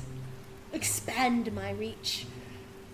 If I am ever in that neighborhood, I will definitely try it once again. Ah, good to hear. And you see the dwarf kind of pipe up, and he goes, "These will be the finest bathhouses in all of Sleeburg." Sleeburg, that's where it will be. Well, Sleeburg is the empire. Oh, okay. Specific cities to be determined, but as of right now, we know it will be there in Sleeburg. Alright. Well, I'm definitely going to be going there. I actually am visiting. This is Dane asking. Is it? What was the name of the monastery? Gi is the name of the Earth Monastery. Alright. I'll actually be going towards Gi relatively soon, hopefully. So if I am passing through one of those cities, I would love to stop by. Absolutely, says the water genasi. Please do stop by. We will be in construction, but I'm hoping to take over an old bathhouse and remodel it.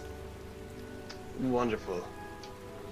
Well, I must go out to meet a friend, but I just wanted to share my regards in this wonderful place. Of course, and I appreciate your patronage. Have a wonderful day. You as well. Dals will finish changing and head on out. Okay, alrighty. So you head on out to see Amaris already waiting there for you. I'm so sorry for the wait.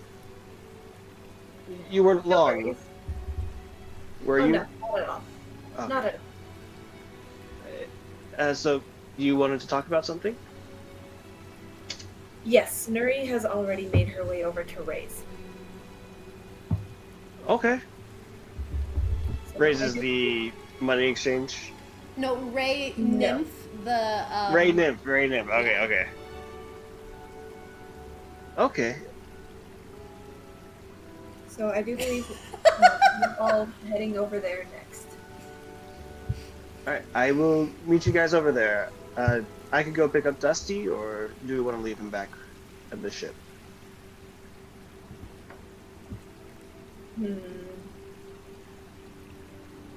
We probably should bring him. I can either tag out if we need to have someone keep an eye on the king, or whatever works, but I will at least make sure he's aware of our plans.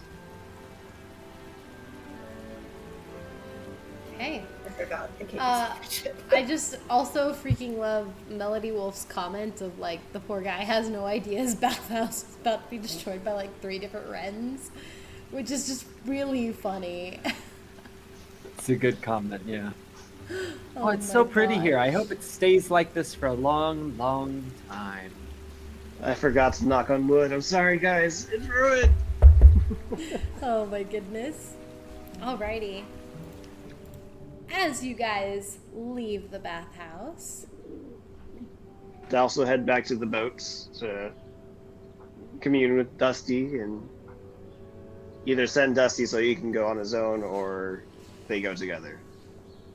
you guys, Thea and Miles say that they can watch over the king while you guys head out. Okay. Awesome. Okay. Yeah. Dusty will head back to Ray with Daus. Yeah. It seems like Thea seems to be like, she doesn't like spending time around the king, but it seems like she is like forcing herself to do it. For some unknown reason to you guys. Fair. I also like to think during that time while everyone's at the bathhouse / going to Ray Nymphs, Dusty probably was like taking care of him, and then that's like Thea like came in and she like Yeah, turned kind of the like corners off. peeks and then it's like, okay, he's taking care of him. Okay. She's a hazard to the king's health with all of her bad energy. Wow. Yep. It's a dangerous room in there. It's a dangerous room. Dangerous. I also like to imagine as they walk into Ray Nymphs, Daus is just sitting there, and the dolphin in the water was just so beautiful. You really have to go there. It's just amazing. Sounds a lot like the temple, yeah. Yeah, it. Very interesting. Lots of water, yeah. Sorry, it reminded me so much of home, and I loved it there. Like, I imagine it had been like a good while on the walk. He's been going back like in a loop with this thing, with how amazing he is. Exactly. He's just been like talking about it. Dusty's just nodding. You've at least mentioned that about 5 times now.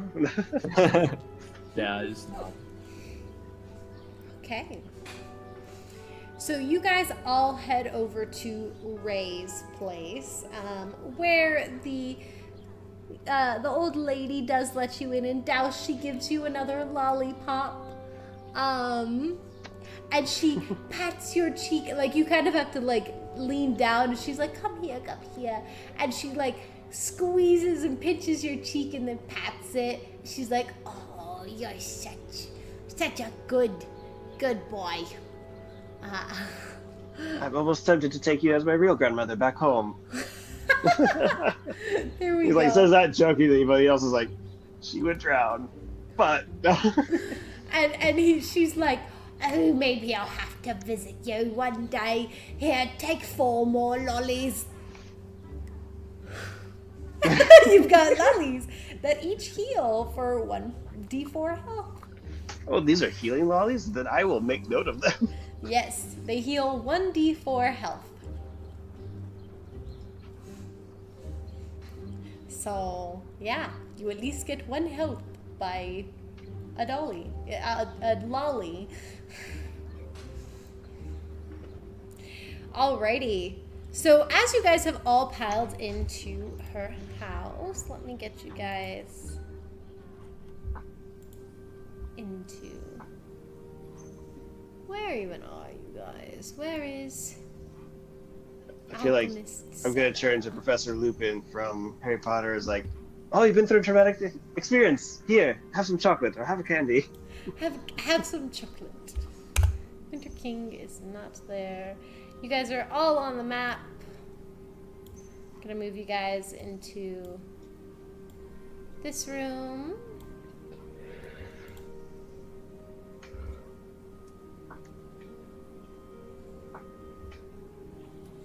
As you guys are all in the cellar where the alchemist is.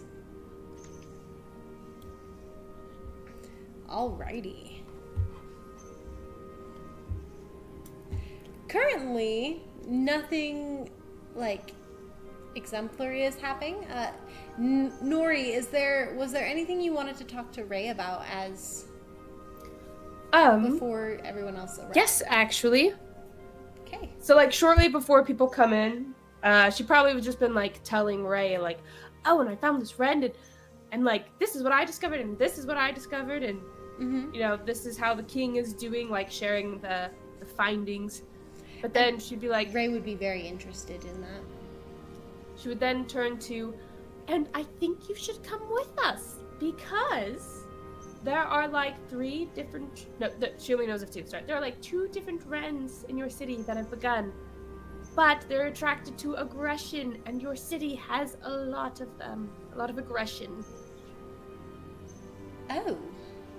So, we could pack up your bathtub, a few other things. You could come with us, have your own room. We could set you up in a different city. What about Granny upstairs? Oh, she could come too. Douse would get an unending stream of lollies. We have room. She kind of like seems a little like in shock, and she just kind of at a loss. She's at a loss for words for a bit, and then she says, "Oh yeah, will you give me a bit of time to think about this?" Oh yes, just don't wait too long. It will destroy your town. Okay, good. I think I'd like to check out one of these wrens myself, before. Oh, yes, there's one right by the money exchange place. Yes. Okay. Well, I'll go ahead and check those out. Not right now, though. Oh, okay. Well, I mean... Sorry. Sorry. You can go look at them. I'm sorry. Yes, you could do that. I'm just anxious because my son should be here soon, but you could go. You could go. I'm sorry, I overreacted. Just don't touch it.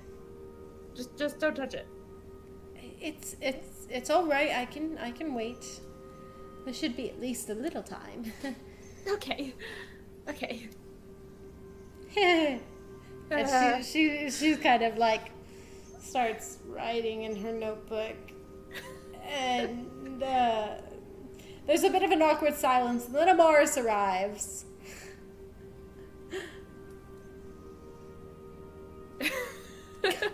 Scarlety, last time I invited an NPC to accompany my group, they ended up sacrificed to Tiamat. Ooh! That's an oof moment. Hopefully Sorry, none of the NPC guy. Don't worry. Douse worships Junipath. So if any sacrifice happens, it'll be to her instead. It'll be to a good goddess. Yeah. Yeah, yeah. Yeah. Yeah. Yeah. Yeah. Like that's any better. Okay. Okay. So after Amaris arrives, it's not too long after that Dusty and Douse arrive. You guys are able to talk amongst each other right now, as you guys are kind of waiting for Esmond to arrive. And as that's happening, I'm gonna run to the bathroom. I'll be right back. Okay. Yeehaw. Okay. Feel free to chat amongst Yeah. yourselves as you guys are in the alchemist cellar right now. And Megan just vanished from the call. Oh no. Megan! So as I was saying, Dusty, he's apparently building one over in the mountains. We should definitely go visit there if we get the chance. Yeah. Oh, Yeah. Nuri, Actually- perfect! I need to tell you all about the bathhouse. You see, Uh-huh. Uh-huh. in the bathhouse, it's run by this wonderful gentleman. I should have gotten his name, but the water there was so nice. I mean, Uh-huh. the ocean's obviously better. The ocean's just fabulous. But it reminded me so much of home. You'd be able to go see what it was like to live in the. Are you okay? Did I say something? Dusty, did I say something? No, I feel bad because it's going to be destroyed soon. So keep going. Destroyed. What? Oh. No, finish telling. It's fine. Keep going. Oh. This sounds very important. Well, I didn't mean to distract from your story. I'm sorry. It's the Wrens. They're in the city, and they're Oh. attracted We to saw- I aggression. don't- They're attracted to aggression. Yes. So the What? town's definitely gonna get destroyed soon. I mean, we don't know that. Did We you don't know see that, right? the Dusty? town's people when we walked in earlier? When we first came to town, the two people that tried to rob us? Come Hmm. on. I mean- there's no way it's not going to happen in this city. Particularly, it's two different areas. The Wrens are destructive, but as far as I know, they're not. You did some tests, didn't you? I did. And they're deadly. Ah. After Okay. food being in there for like a couple minutes, it rotted. And if you hold an arrow over it, just over it, wasn't even fully touching it, then that, after a minute, breaks apart. Also, if you So- touch it, it hurts a lot. Dusty just kind of like You touched it. rubs his arm a little bit. Yes, I touched it. I It's mean, necrotic. we were already warned about this previously by those wonderful boys. I would. Yes. I think they were talking about the Wrens, but they just didn't know they were Wrens, because, that was what Azon named them. But I'm so sorry, Douse, for your bathhouse. Well, if it I'm gonna have to go tell this man. Yeah, we probably should let some people know. If it destroys organic and inorganic materials, then we should probably give the town a bit of a warning. I That's mean- probably a good idea, yeah. Because they have two different spots already. Two different ones. Hmm. In the Mhm. shadows. They formed in the shadows. Just saying. Well, I mean, Okay, wild theory here. What if they're forming where Drow have teleported through? It's an idea. It's an idea. definitely an idea. Because there was a really big one in the Winter Court in the middle of nowhere. Lots of shadows. Winter Court. Makes sense. But I would figure the Witcher Court wouldn't want something like that in their kingdom. So why would Well, they it's not because they continue? want it. Well, I mean, why would they continue to use the shadows if they were aware of this? They might not be aware of it. Fair enough.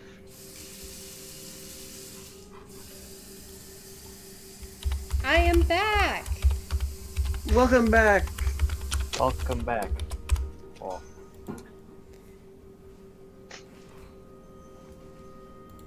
Alrighty. Well, You missed Douse being very disheartened at the revelation of the wrens possibly destroying the bathhouse. oh, that's so sad. Yes. He now I has do a have to sudden. get headed. I do have to get headed out. Unfortunately, sorry to cut myself out.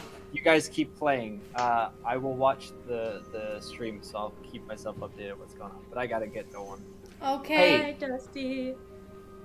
Drive You safe. guys. We love you, Dusty. Yup. Goodbye. Find Okay. your dad. Bye bye. Bye Take bye, care. everybody. We'll see ya. Hope you Oh, find your thanks. dad. I'll be It's later. from Elf. I know. Just the like. Bye. Bye. Bye, buddy. Oh my gosh! This is actually Buddy. Oh my gosh, it just hit me. Oh my gosh, it fits so perfectly. The hope you find your dad. I'm a genius, I know. Dusty is Elf. Well, now the Buddy. question becomes: did you mean it like that? No! Based on No. this reaction. Sierra, Oh, because she was the no. one who made the joke. Yes. Yes. Oh, you did? Okay. Okay. Okay. There we go. That's crazy. That's crazy. Okay. Alrighty. Okay. So, man, Dusty's gonna miss out on just such a fun thing. Okay, so we're gonna say Dusty's just kind of watching. He could go start telling people that the Wren's gonna destroy the city. Because we did mention that. We did mention that while you were gone, that we need to go tell people. I think we should probably leave him alone and not have him do stuff that he, like, hasn't specifically said he was going to, like, do that, you know? Okay. That could have an effect, a big effect on things. So I think we'll just leave him. We'll leave him on the sidelines for now. But as you guys are kind of like chatting, kind of talking around, Nori, you hear a voice in your mind. You hear Esmond as he's sending you a sending. Yay! And he says, he kind of breathes heavily. Made it. Made it into Lake Mount. Where should I meet you? The apothec... Wait, no, it's something bubbles. Do you remember? I remember. I remember. Bubbles. A Bits and book. bubbles. Come to Bits and Bubbles. Bits I and think it's bubbles. Okay. And after a few minutes, Nuri will go upstairs. Okay. You head upstairs. And just as you're like you manage to get the like flap opened, and the old lady is kind of like she dusted all the like hay away, and then you lift up the flap and you're climbing up the ladder, and as you do so, through the like curtains that she has blocking off the area, in walks through Esmond, your husband. For everybody's reference, let me put his art out on the board. This one, yeah, it's this one. Oh wait, no, it's not that one. I had multiple tokens made of him. Just so everyone can see the artwork. This is... That moment when you scroll in to get a better look, and all of a sudden this icon gets bigger. Yeah, sorry. I was making it bigger for the viewers to see. I know, it was just made me jump a little. It was funny. Oh yeah. So Esmond, this beautifully handsome drow, has kind of like a lighter gray skin with very dark blue markings on his cheeks. and very bright white hair with these nice like amber orange brown kind of eyes. Seji, whoa, I'm a huge fan. Yeah, he's a fun character. I like Esmond. He's nice. He's cool. So Esmond turns into the area, and you notice that the old lady seemed like super like worried for a moment. She goes, "Hey, you're not supposed to be back here. We don't have contraband." Oh, no. He's here with us. He's sort like, as you're saying that, he's like, I didn't mean to. And you Does know, he have Ami? yeah. So I was just about to say, you notice that he actually has like piggybacked on him is your son, Ami. And so for everybody else's reference, I'm gonna put Ami's picture, and Dane, I'm gonna make the picture big. Just warning you. Let's make him big.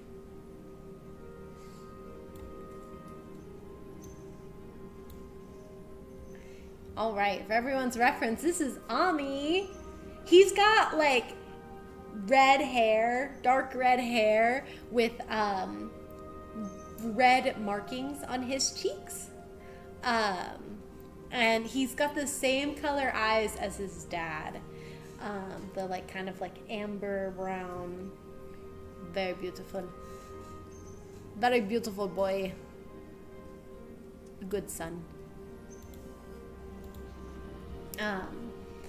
Seji, Nuri got herself a good-looking husband. Dang.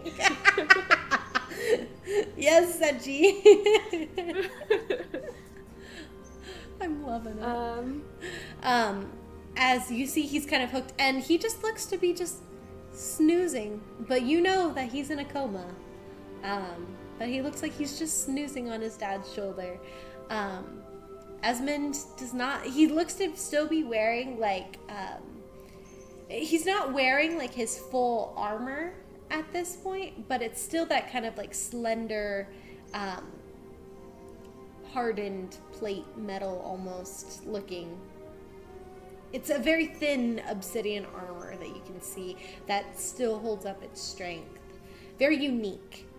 But he doesn't seem to have his helmet on him. He does have a bag slung around his shoulder. Looks to be a bag of holding. So.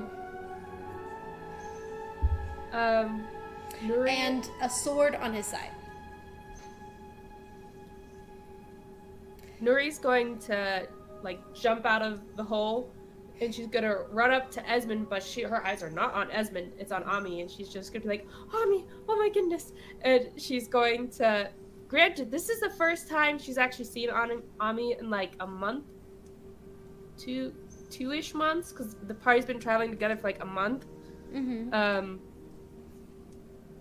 And the last time she saw him, it was the dream version of him that was very mean.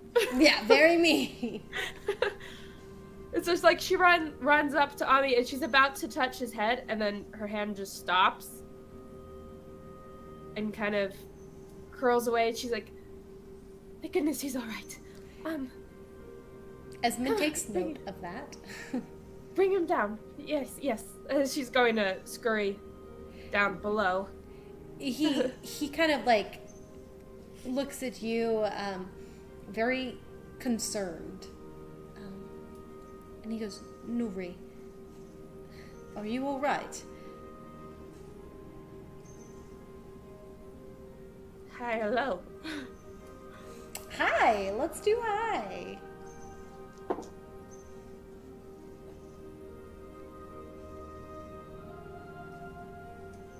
Yes, I'm fine. Yes. Quite nervous. Let's do this. Okay. Okay. She's gonna call out to Ray as she like scurries down the ladder. She's gonna be like, Ray, 2 more guests are here. Don't panic. Okay, and Ray's like, okay.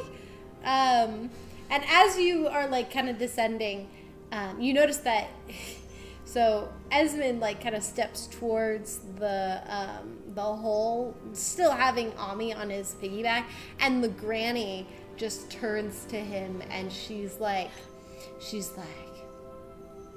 "You don't say anything to any of the officials here, and I won't say anything about you." And he's like, "My lips are sealed." And she goes, "Good. Now when your son wakes up, I got a lollipop." And she like slips it into his fist where he's like holding on to like Ami's like legs, you know, because he's piggybacking Ami, and she just slips it into the hand there, and he's like, "Okay." And you actually notice that he kind of takes a look at you and looks at you, Nuri, as you kind of make it down to the bottom of the ladder, and he's like, "Don't freak out. This is just for ease of travel." And you see him actually like step backwards, and he like vanishes from your sight. And then like literally seconds later, he appears like coming out of a shadow down at the bottom of the cellar. Does a rend appear behind him at all? No. Okay.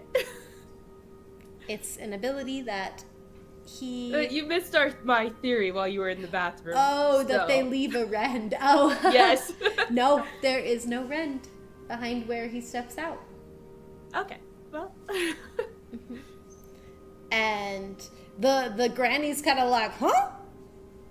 And he looks up and he says, "No word about that, and no word about you." And she goes, "Fine by me, Mr. Mystery Man." And she like shuts the lid. And you can hear like the pushing of hay over the top. And Esmond comes in with Ami on his piggybacked. And you all get to meet Esmond for the first time for some of you. Amaris, this is not your first time meeting Esmond. But it has been a while since you've seen him. Since Nori lit the town on fire, to be exact. Well, I don't think... Oh, yeah! She was awake for part of it. She was awake for part of it. I forgot about that. I was awake, but I don't know if he knew I was there. Yeah, no. He's like, "Hello." He can't really like wave or anything as he's like holding Ami, but he's like, good to meet you all." And he kind of falls quiet. You know that he was always quiet around people, Nori, at least while you were married to him. Or you are still married to him, but like during your marriage and stuff, he was always an introvert. Pleasure. Those will just give a small wave. He nods. That's Douse. Let's get Ami in the bathtub. Yes, let's do that. Ray, are you ready? Ray? Ray's like, you see Ray actually kind of like looks him up and down. She's like, and she looks at you, Nori, and she kind of like does like the one hand to kind of like block his face, and she goes, "Dang!" Like mouths, "Dang!" And then she's like, "Right this way." High or low? Hi. Okay. Nori's gonna follow. She's like, "Whatever." Yeah. Okay.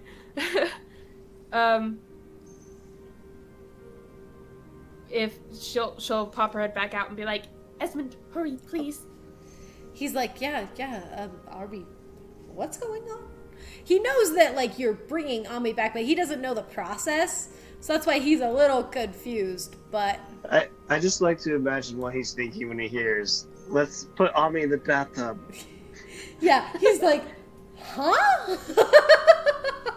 Like, he has the most confused face when you said that, and he's like, what? The bathtub? Kind of like sniffs in the air, like, he's not that smelly. Okay. So I'm gonna move you guys over.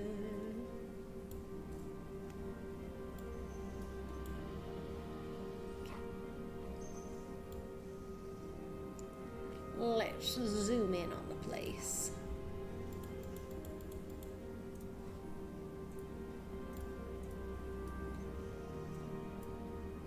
Ah, okay.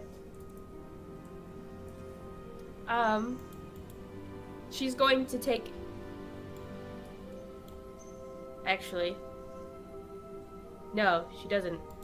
She's like, Douse, can you help me get Ami in the bathtub, please? Yes, of course, definitely.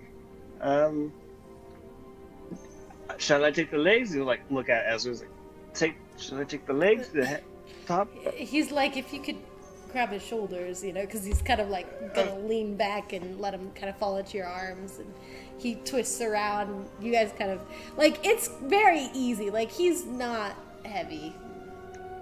He's not super heavy for a kid. You know, Douse will help put Ami in the bathtub. Okay. Make sure there's no water in there. There is no water in there. Esmond does turn over to Nuri, and he's like, this is going to bring our son back. Correct? Yes.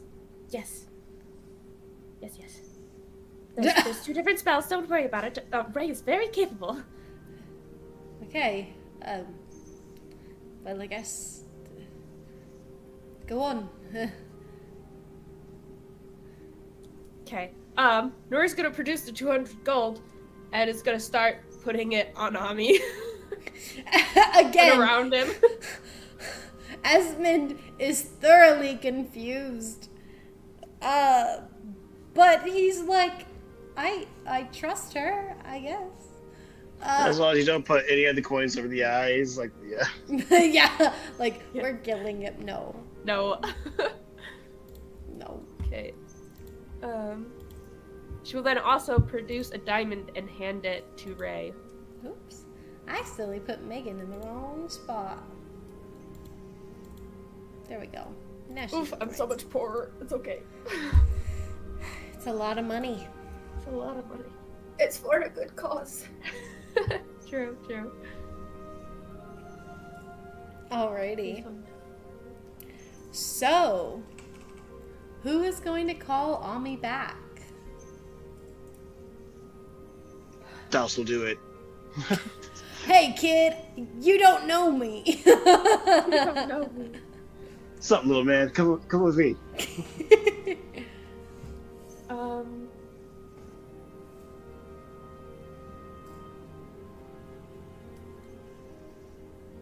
High or low? Emily. High. We're just gonna keep going high. I like high.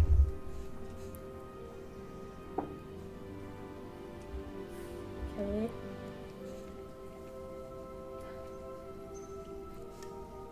If Douse can get his input in, he would suggest Nuri do it. Because she has been working hard for this.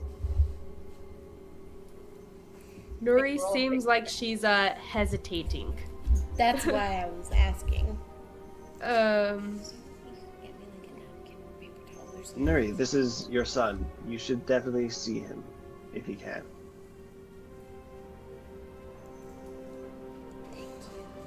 Roll for persuasion. Esmond will be happy to do it if someone explains to him what it is. But Douse and Amaris would Nuri notice wants- she's purposefully not looking at Esmond. yes, but Like to not do it. Like she doesn't want Esmond to do it. That's kind of her body language. yeah, but he also knows that like you're the mom. Douse's thought process is that Nuri has been going for however long and has been suffering through this while that's been only recently found out. True. So he's like, I feel like Nuri should do it because she's put in all this effort. Yeah, Esmond will like let Nori do it. He would be okay with it if you guys wanted him. That was a 6. Okay, Nuri kind of nods at what you're saying. Bad day to have a 0 Yeah. in my charisma modifier. She's going to look to Amaris and be like, do you want to go in? Esmond kind of looks at you, just like a little confused, as you like say that to Amaris, and he kind of like looks between you both, but he's not saying anything.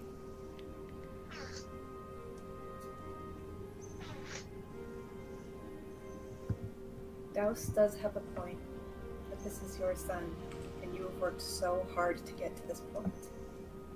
But if you are comfortable doing this, then I can go to get him.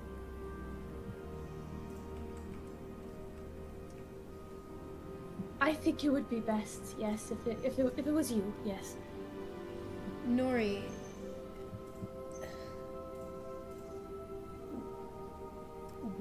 what is this? Does someone have to call him back or something? Yes. Yes. And it cannot be you because the last time he saw you, you crushed him under a roof. You notice that he instantly deflates, and he's like, there. I'll just be waiting over here. And you see him actually walk out of the room. Douse will accompany, like, I'll make sure he's okay. And just gotta follow with him. As you walk past, you see Amaris just glance at you, almost kind of indicating, "What about the flask?"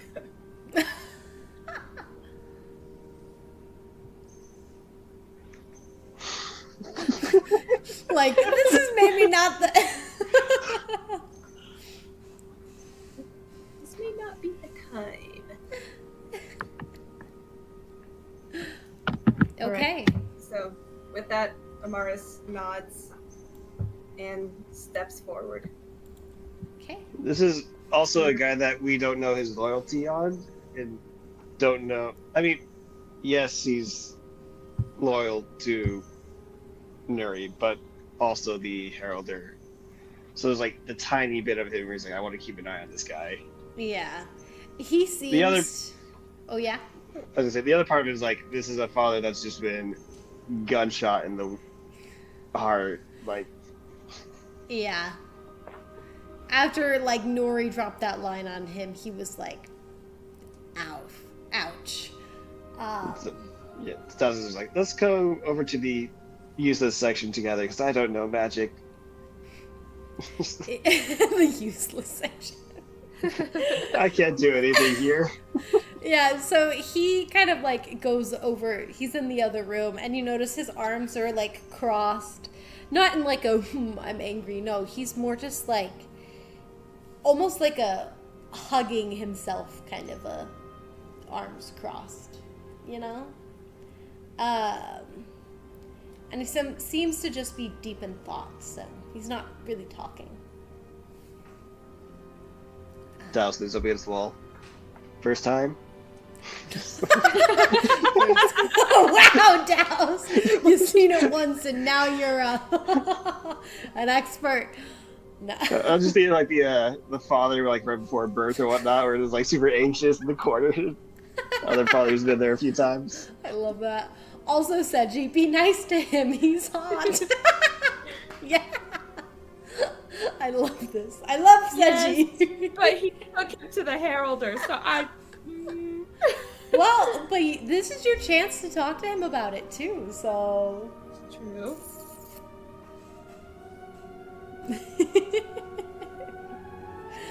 Alrighty. So, I should probably move Ami. Ami's in the bathtub. Amaris, you do have to come right up next to him right there.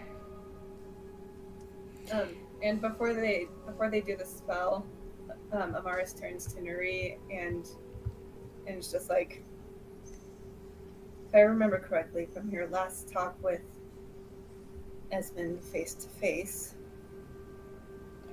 having this as the outcome was not his intention.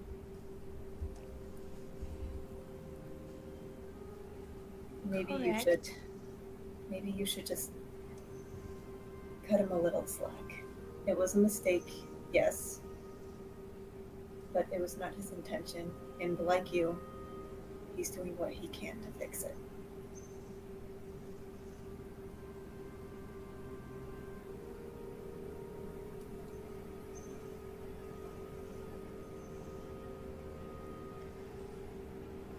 Well, Ray says, are we gonna do this or not? Okay. Amaris nods. Yeah. Okay. Good. I think we should reunite this family once and for all. She pulls out the silver bell, gifted oh so kindly to her by Nori. And she puts her hand on Ami's shoulder. And Maris, she tells you to put your hand on his shoulder as well. And she does. Okay, alrighty.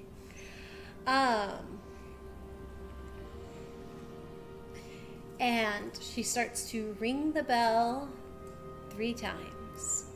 I wonder if we still have that bell tone. Yeah.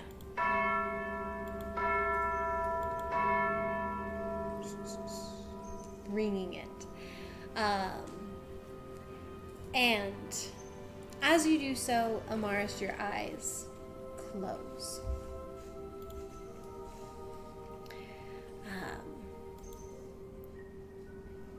And you seem to kind of be spiraling in a sense that you feel. the creepy, the rings. And you wake up on the hillside. And Take 2, let's go. you've been here. At this point, this is what, your 3rd time? At least? Yeah, 3rd time. Yeah. Here on the hillside. 2nd time for someone else. And you're right at the top, right where the bright light is.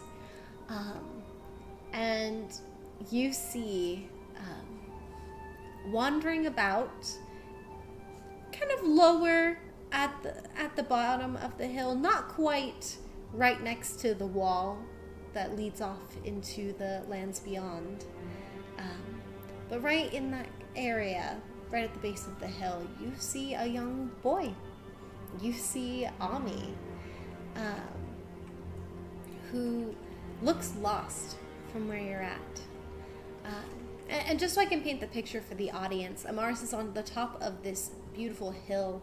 It looks like it is evening time, but you don't see where the sun is or the moon is at all. It's just the light and the beautiful sky. And at the top of the hill, there's a bright light. And at the bottom of the hill, and just a little ways down, or at the very bottom of the hill, is a small half wall with a couple stone wall, with a couple archways dotting the way, going in a line all along the base of this hill, forever in each direction. And beyond this stone wall is just a dark, dead land where souls will move to finally pass on, to permanently pass on. And it's not evil or sad or menacing in any way. It's just the other side. Now, Amaris, you stand on the top of this hill, just coming from the land of the living, into the hillside here, and you see near the base of the hill, Ami. And Ami is confused, looking around, and he's standing there, and you actually notice that he goes and he sits down, and he's kind of rubbing one arm, and he starts to pick at the grass. Amaris is gonna make her way down the hill, and as she does so, she's gonna pull back her hood and the mask so that Ami is able to see it's her. It's a familiar face. Mm-hmm. And she goes down to the base of the hill. Ami? You see him kind of like jolt, and he looks over towards you. And you see Ami kind of surprised at first and a little scared, but then he sees you and he goes, "Aunt Amaris?" And he jumps up and he comes and he wraps his arms around your waist, because he's really small, so he kind of like only reaches up to there, and he's like hugging you. But I guess you are also short, so Ish. ish. She's actually going to like scoop him up and like hug him as she like spins around. And he's smiling and he's like, what are you doing here? I'm here to bring you home. I'm sorry, I didn't hear that. I'm here to bring you home. Oh, that would be so nice. I've been lost. I don't really know where I am. And she just smiles, a kind, comforting smile. And she's just like, it's okay. You don't have to be lost anymore. I can take you back to your mom. Oh, that would be really nice. I miss her. And she misses you too. And I know, and she's just gonna like kind of poke at his side just to like tickle him a bit and just be like, and I know she is going to be so excited to see you again. And he just seems to like laugh and smile. And are you carrying him like continuously? It's 10, so he is kind of heavy. He is kind of heavy. She's gonna hold him for a bit, and then like after a while, she's like, "Oof, you definitely have gotten bigger," and like just kind of like set him down on the ground again. Okay, and as you like kind of like set him down, he's like, "You're not gonna leave me, are you? No, I don't want to go back to that place. It's too crowded." Amaris just kind of kneels down so that like they're eye level, and she's like, no, I'm not gonna leave you. And she points to the top of the hill, and she's gonna be like, right up there. That's where we need to go, and then you'll be home. You'll be home with your mom. Okay. And he kind of like reaches out to grab your hand. She lets him take it. Okay. And he's like tightly holding onto your hand, like to the point that it hurts, but just a little bit. But he is holding your hand, and he will follow wherever you go. and she's going to lead him back up the hill, and she's going to like rub the back of his hand with her thumb like the whole way, just reassuring him that she's there for him. She's not going to let him go, and she's going to take him home. Awesome. I love that. As you do so, and you come to the top of the hill, and he kind of stops just a little bit before the light. And he goes, and he looks up at you. He's not moving forward, but he seems to just stop, and he looks up at you, and he goes,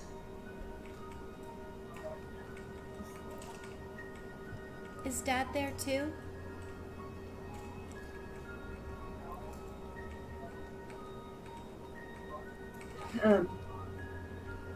She pauses with him.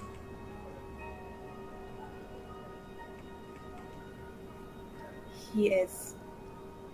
But you should know that he loves you so much.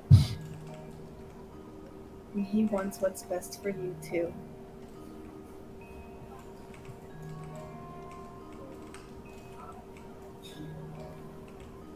Okay.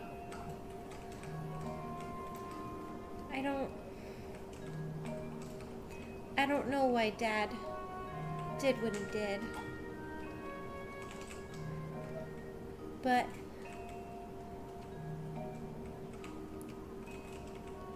I do know that he cares about Mom, and he cares about me.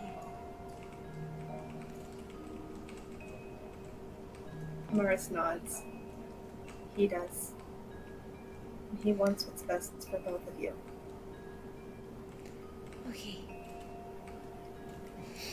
He kind of like steals up and he goes, "I'm brave." Amaris nods and she goes, "You ready?"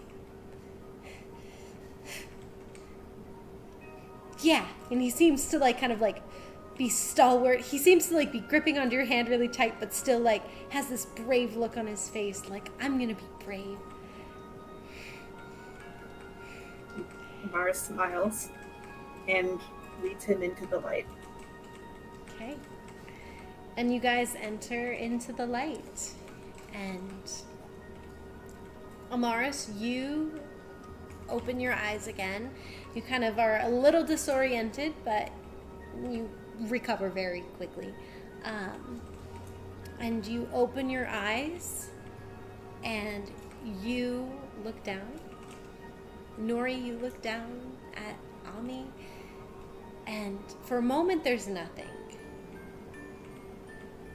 And after a couple seconds pass, the coins shift and start to kind of tumble, and you see Ami kind of like reaches his hands up and he kind of like pulls away some of the coins that are covering him, and he looks really exhausted. But the first person he notices when he looks up is actually Amaris, and he goes,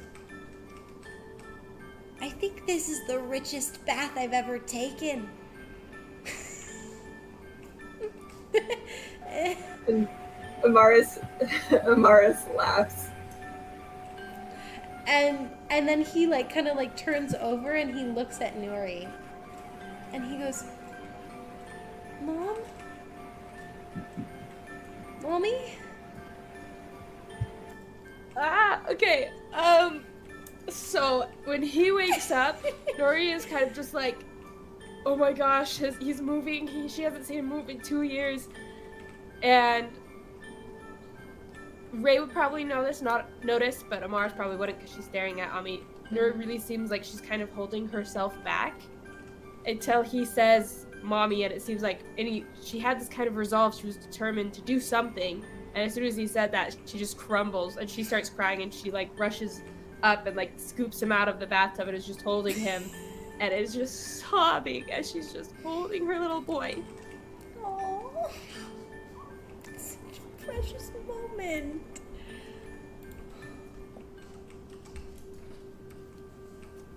Duh, I'm so close to crying. I don't want to. And he, like, kind of weakly, as you know that strength has failed, he's very low on strength, as he currently has, I believe, 3 exhaustion. 3 exhaustion right now, from waking up from this coma.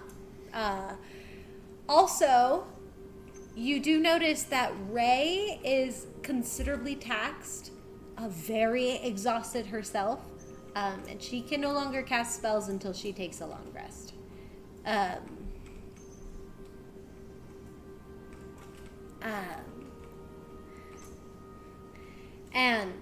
But your focus is on Ami as you're sobbing, holding him, and you notice that he actually starts crying too.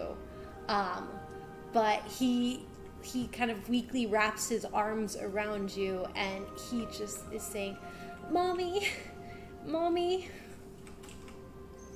I got you, Ami. You're okay.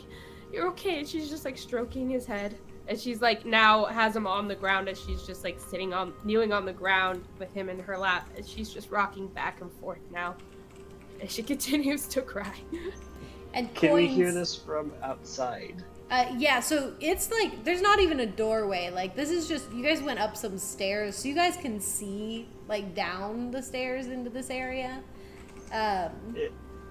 If Esmond makes any eye contact at all with Douse, he's going to motion him, like, kind of like a sweeping, like, go on in. Like, Yeah, yes.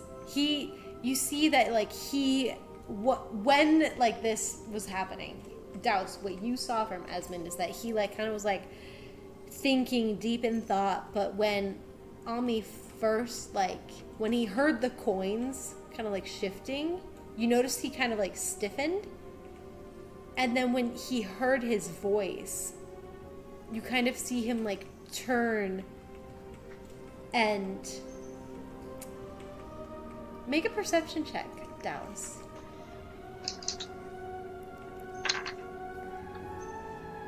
With advantage because you're so close. oh, okay. It is the exact same number either way. I have to find my... I rolled 2 11s. What am I adding? Yeah, that's 13. 13, okay. You notice, actually, like,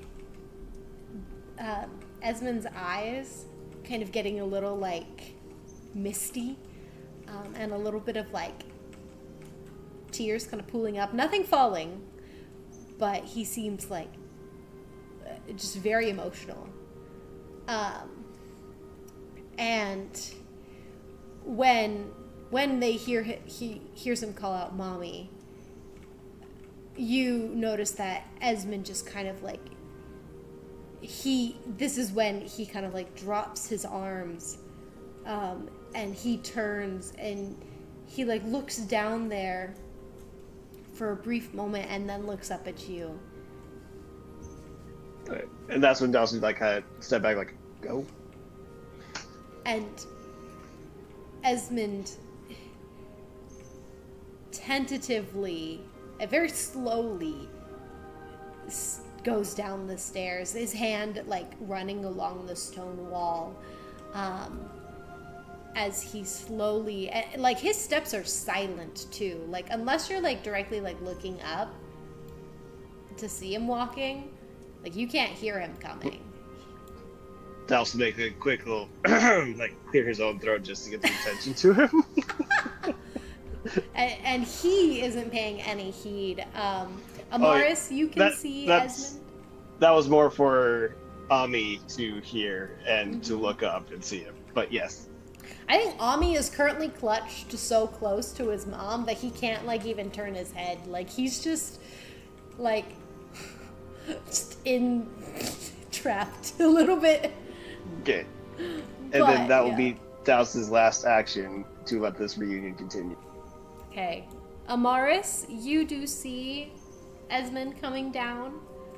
And he stops, like, with his hand on the corner of the wall,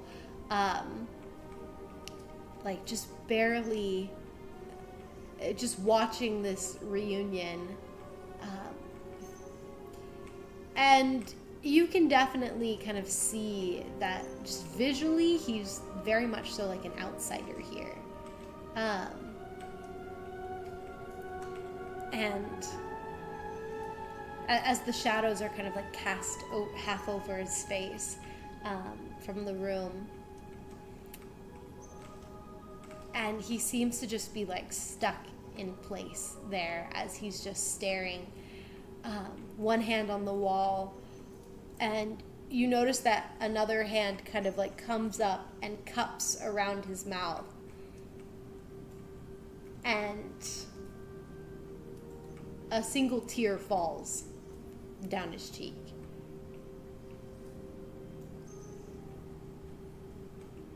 Hello, Emily. Hi.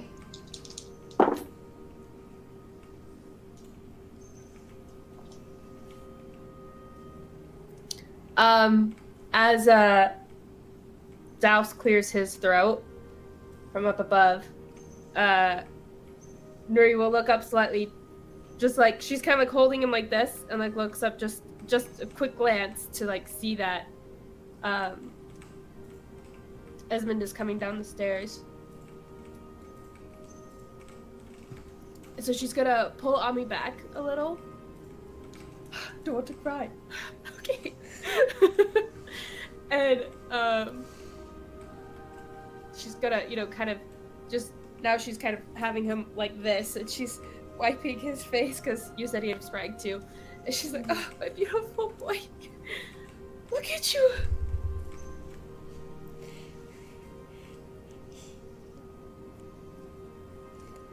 He's not saying anything. Like, he's just so happy that he's at a loss for words.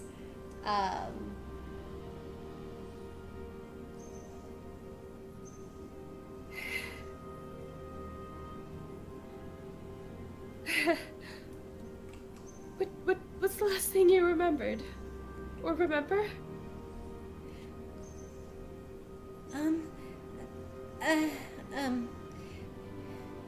It's all kind of fuzzy right now. It's okay. I remember it was really crowded.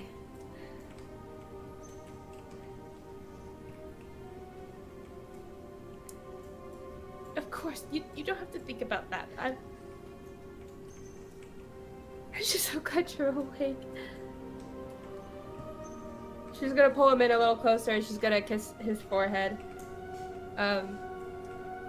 Pull back, smiling, tears still streaming down her face, and she's gonna kind of, with her free hand, kind of wipe her face.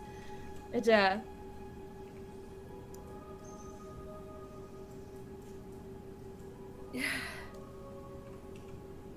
your father's here. Do you want to see him? And you see him kind of like, this is where Esmond like tenses up and his hand like kind of drops from his mouth. Amaris, you notice that he actually is crying a lot more, like tears are kind of going down his face. And as Nori says this, Ami kind of, he's looking at you up in your eyes, Nori, and Ami just, he just nods his head, and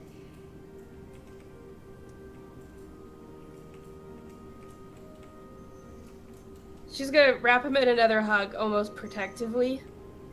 And Amaris would probably be close enough and at the right angle to see that, like, her hands have, like, really are just grabbing, like, wrapped around him, grabbing, like, the shirt on his back, and, like, her other hand is wrapped around but is in a closed fist. And then she'll pull back again, and then she'll get to her feet and help him stand up as well. Okay. Sorry, Megan vanished for just a second. I'm getting her on real quick. It cut out right as you said you would notice this. Oh, you would notice this. So she has one hand, on Ami's back, and it's like ripping his clothing. The other hand is wrapped around him, but is in a closed fist, like wrapped around him. And she's holding him very protectively. And then she's like looking down and like doing slight little nods, almost as if like a self-comforting, like it's gonna be okay kind of action. And she pulls back as she sets Ami down, and she's gonna stand up and help him stand as well. If he even can after 2 years. Yeah, he kind of can't stand right now. You see him attempt, and his legs are too shaky that it's like a baby deer almost. As soon as she sees that, she immediately just picks him up instead. You do so. He is heavy, but Mama Nuri can handle it. Mama Nuri, she's a wizard with plus strength. She's not in the negatives. She's a mama bear too. Yeah. Adrenaline, right? So you're kind of like holding on to him, and he turns around and he sees Esmond. And as he does that, you see this like moment of, you see Esmond in the most like vulnerable you've seen him in a very long time. Esmond is like frozen, one hand like on the corner of the wall, tears going down his face as he is just looking at Ami. And Ami looks up at him and he goes, "Daddy?" And you notice that is kind of what just breaks Esmond, as you see him kind of, his hand kind of fall off the wall, and he takes a step towards Ami and stops. And you actually see him look at his own hands and then just kind of like drop his hands, and he looks back at Ami and he goes, Yeah, I'm here.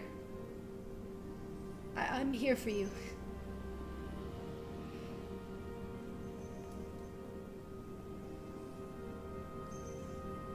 Hello, Emily. Hi, I'm sticking with hi. We're gonna stick with hi.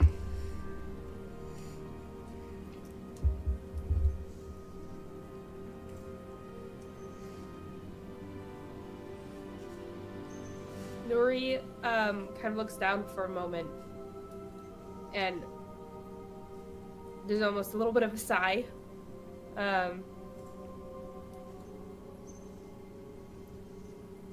And she's going to, as she's holding Ami, she's gonna take a couple steps towards Esmond.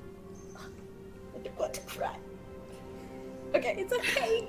No, okay. I Let the refuse. tears flow. I refuse. She's gonna, take a couple steps towards Esmond.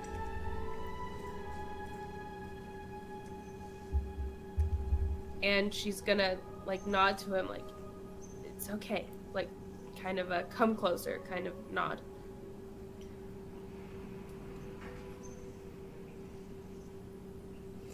And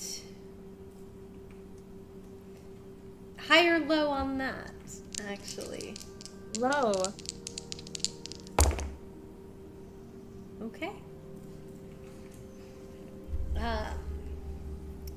As this moment happens, as you kind of are like, it's okay. You notice he seems to just like shakily, like it's almost as if he's like forcing himself to like take steps forward, as if every step is like agony almost. As he comes forward, and then falls down to one knee in front of Ami. Dory's gonna set him down because she's been carrying him. Yeah, and Ami's like sitting down. He's chill. He can keep himself like upright, for a short amount of time.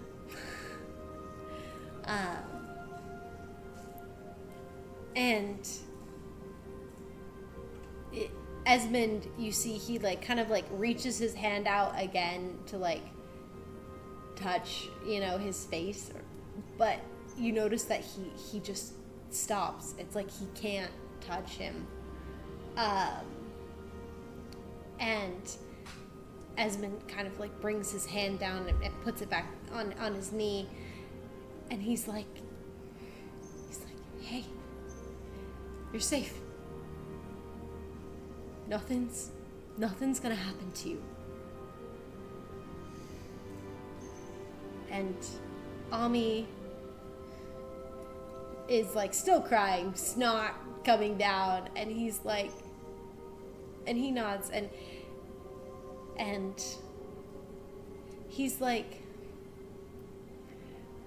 don't worry, Daddy, I'm brave. And he kind of like rubs his nose, and he's like, and Esmond is like, yeah, you're the bravest boy I know.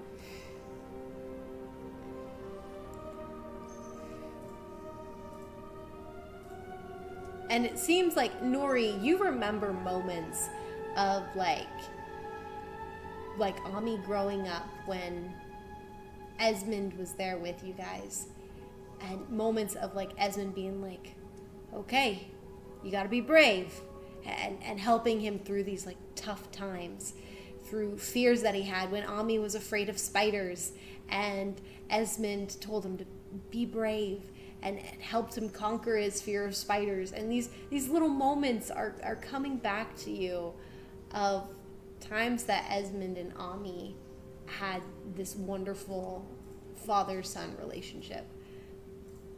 But in this moment now, it's hard to imagine these relationships coming together, as both Esmond and Ami and you are all broken in your own little ways.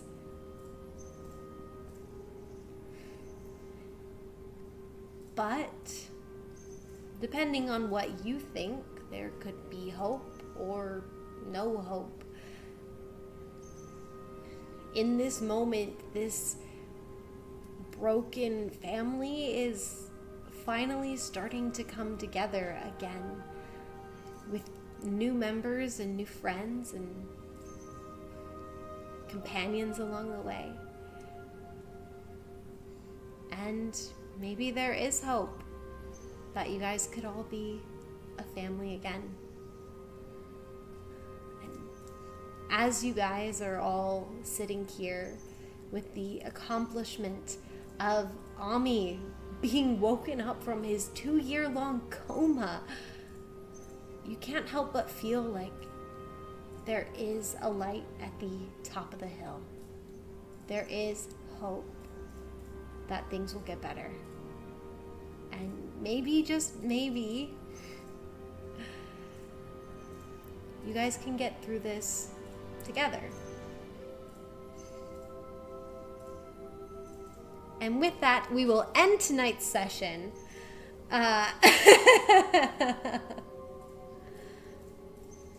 Amaris is wondering if she can try to steal my flask. Oh my gosh. I was worried that was gonna get seen. Nori is wearing her bag of holding, and she's been like clutching Ami pretty tightly close, and now she's. Are you sure you would like to attempt now? Because keep in mind, I did say earlier, while they're in this town, the words circle the bag. Yeah, the words are circling the bag. While we're in this town. She doesn't do that normally, but in this town, yes. Yes, because In this town, it does make sense. Yes. You know what? If her words are around her bag and Houdini's probably watching, now's probably not the best time. Yes. That's okay. That's okay. Next time. Next time on the Harbingers D&D campaign, we will get to see what happens. What is going to happen with Esmond? Most specifically, is he going to be going back to the Heralder? Or is he going to be staying here with Nori? Ami, he's gonna recover. He's back. He's got 3 levels of exhaustion on him. And are we gonna learn about what he experienced during that 2-year-long coma? Is Ray Nymph going to join the party on the boat and accept the invitation? And what's going to happen to this town now that the Wrens are starting to weave themselves through the cracks? All of that will be, or most of that, some of that, will be answered in next week's episode of the Harbingers D&D campaign. So make sure to tune in next Friday at 6:30 p.m. Mountain Daylight Time to continue the story and see what happens next. Thank you to everyone who's been watching. We love you guys as our viewers. You guys are amazing. Thank you to all the new people who joined tonight. And we hope you guys have a wonderful evening. Please, please, please have a great time and come join us again next week. Any final thoughts from the players here tonight? Yes. For those who have come in late, there is new stuff on the merch page, so you can go check that out. There's now puzzles, new stickers for the scattering, there's posters, and coming in the future, we have Harbingers plushies coming. Woot woot! We are very excited for those. Yep, you can look for these on Facebook Marketplace under Silver's Stitches. Yes, and we'll be sure once the plushies are available to be released, we'll make sure to add those into. We'll tell you where to find the link that we'll put down. But yes, we're super excited. We love you guys. Thank you so much. If you buy merch, it helps support the stream, and that would be really amazing. So we love you guys so much, and we hope you have a wonderful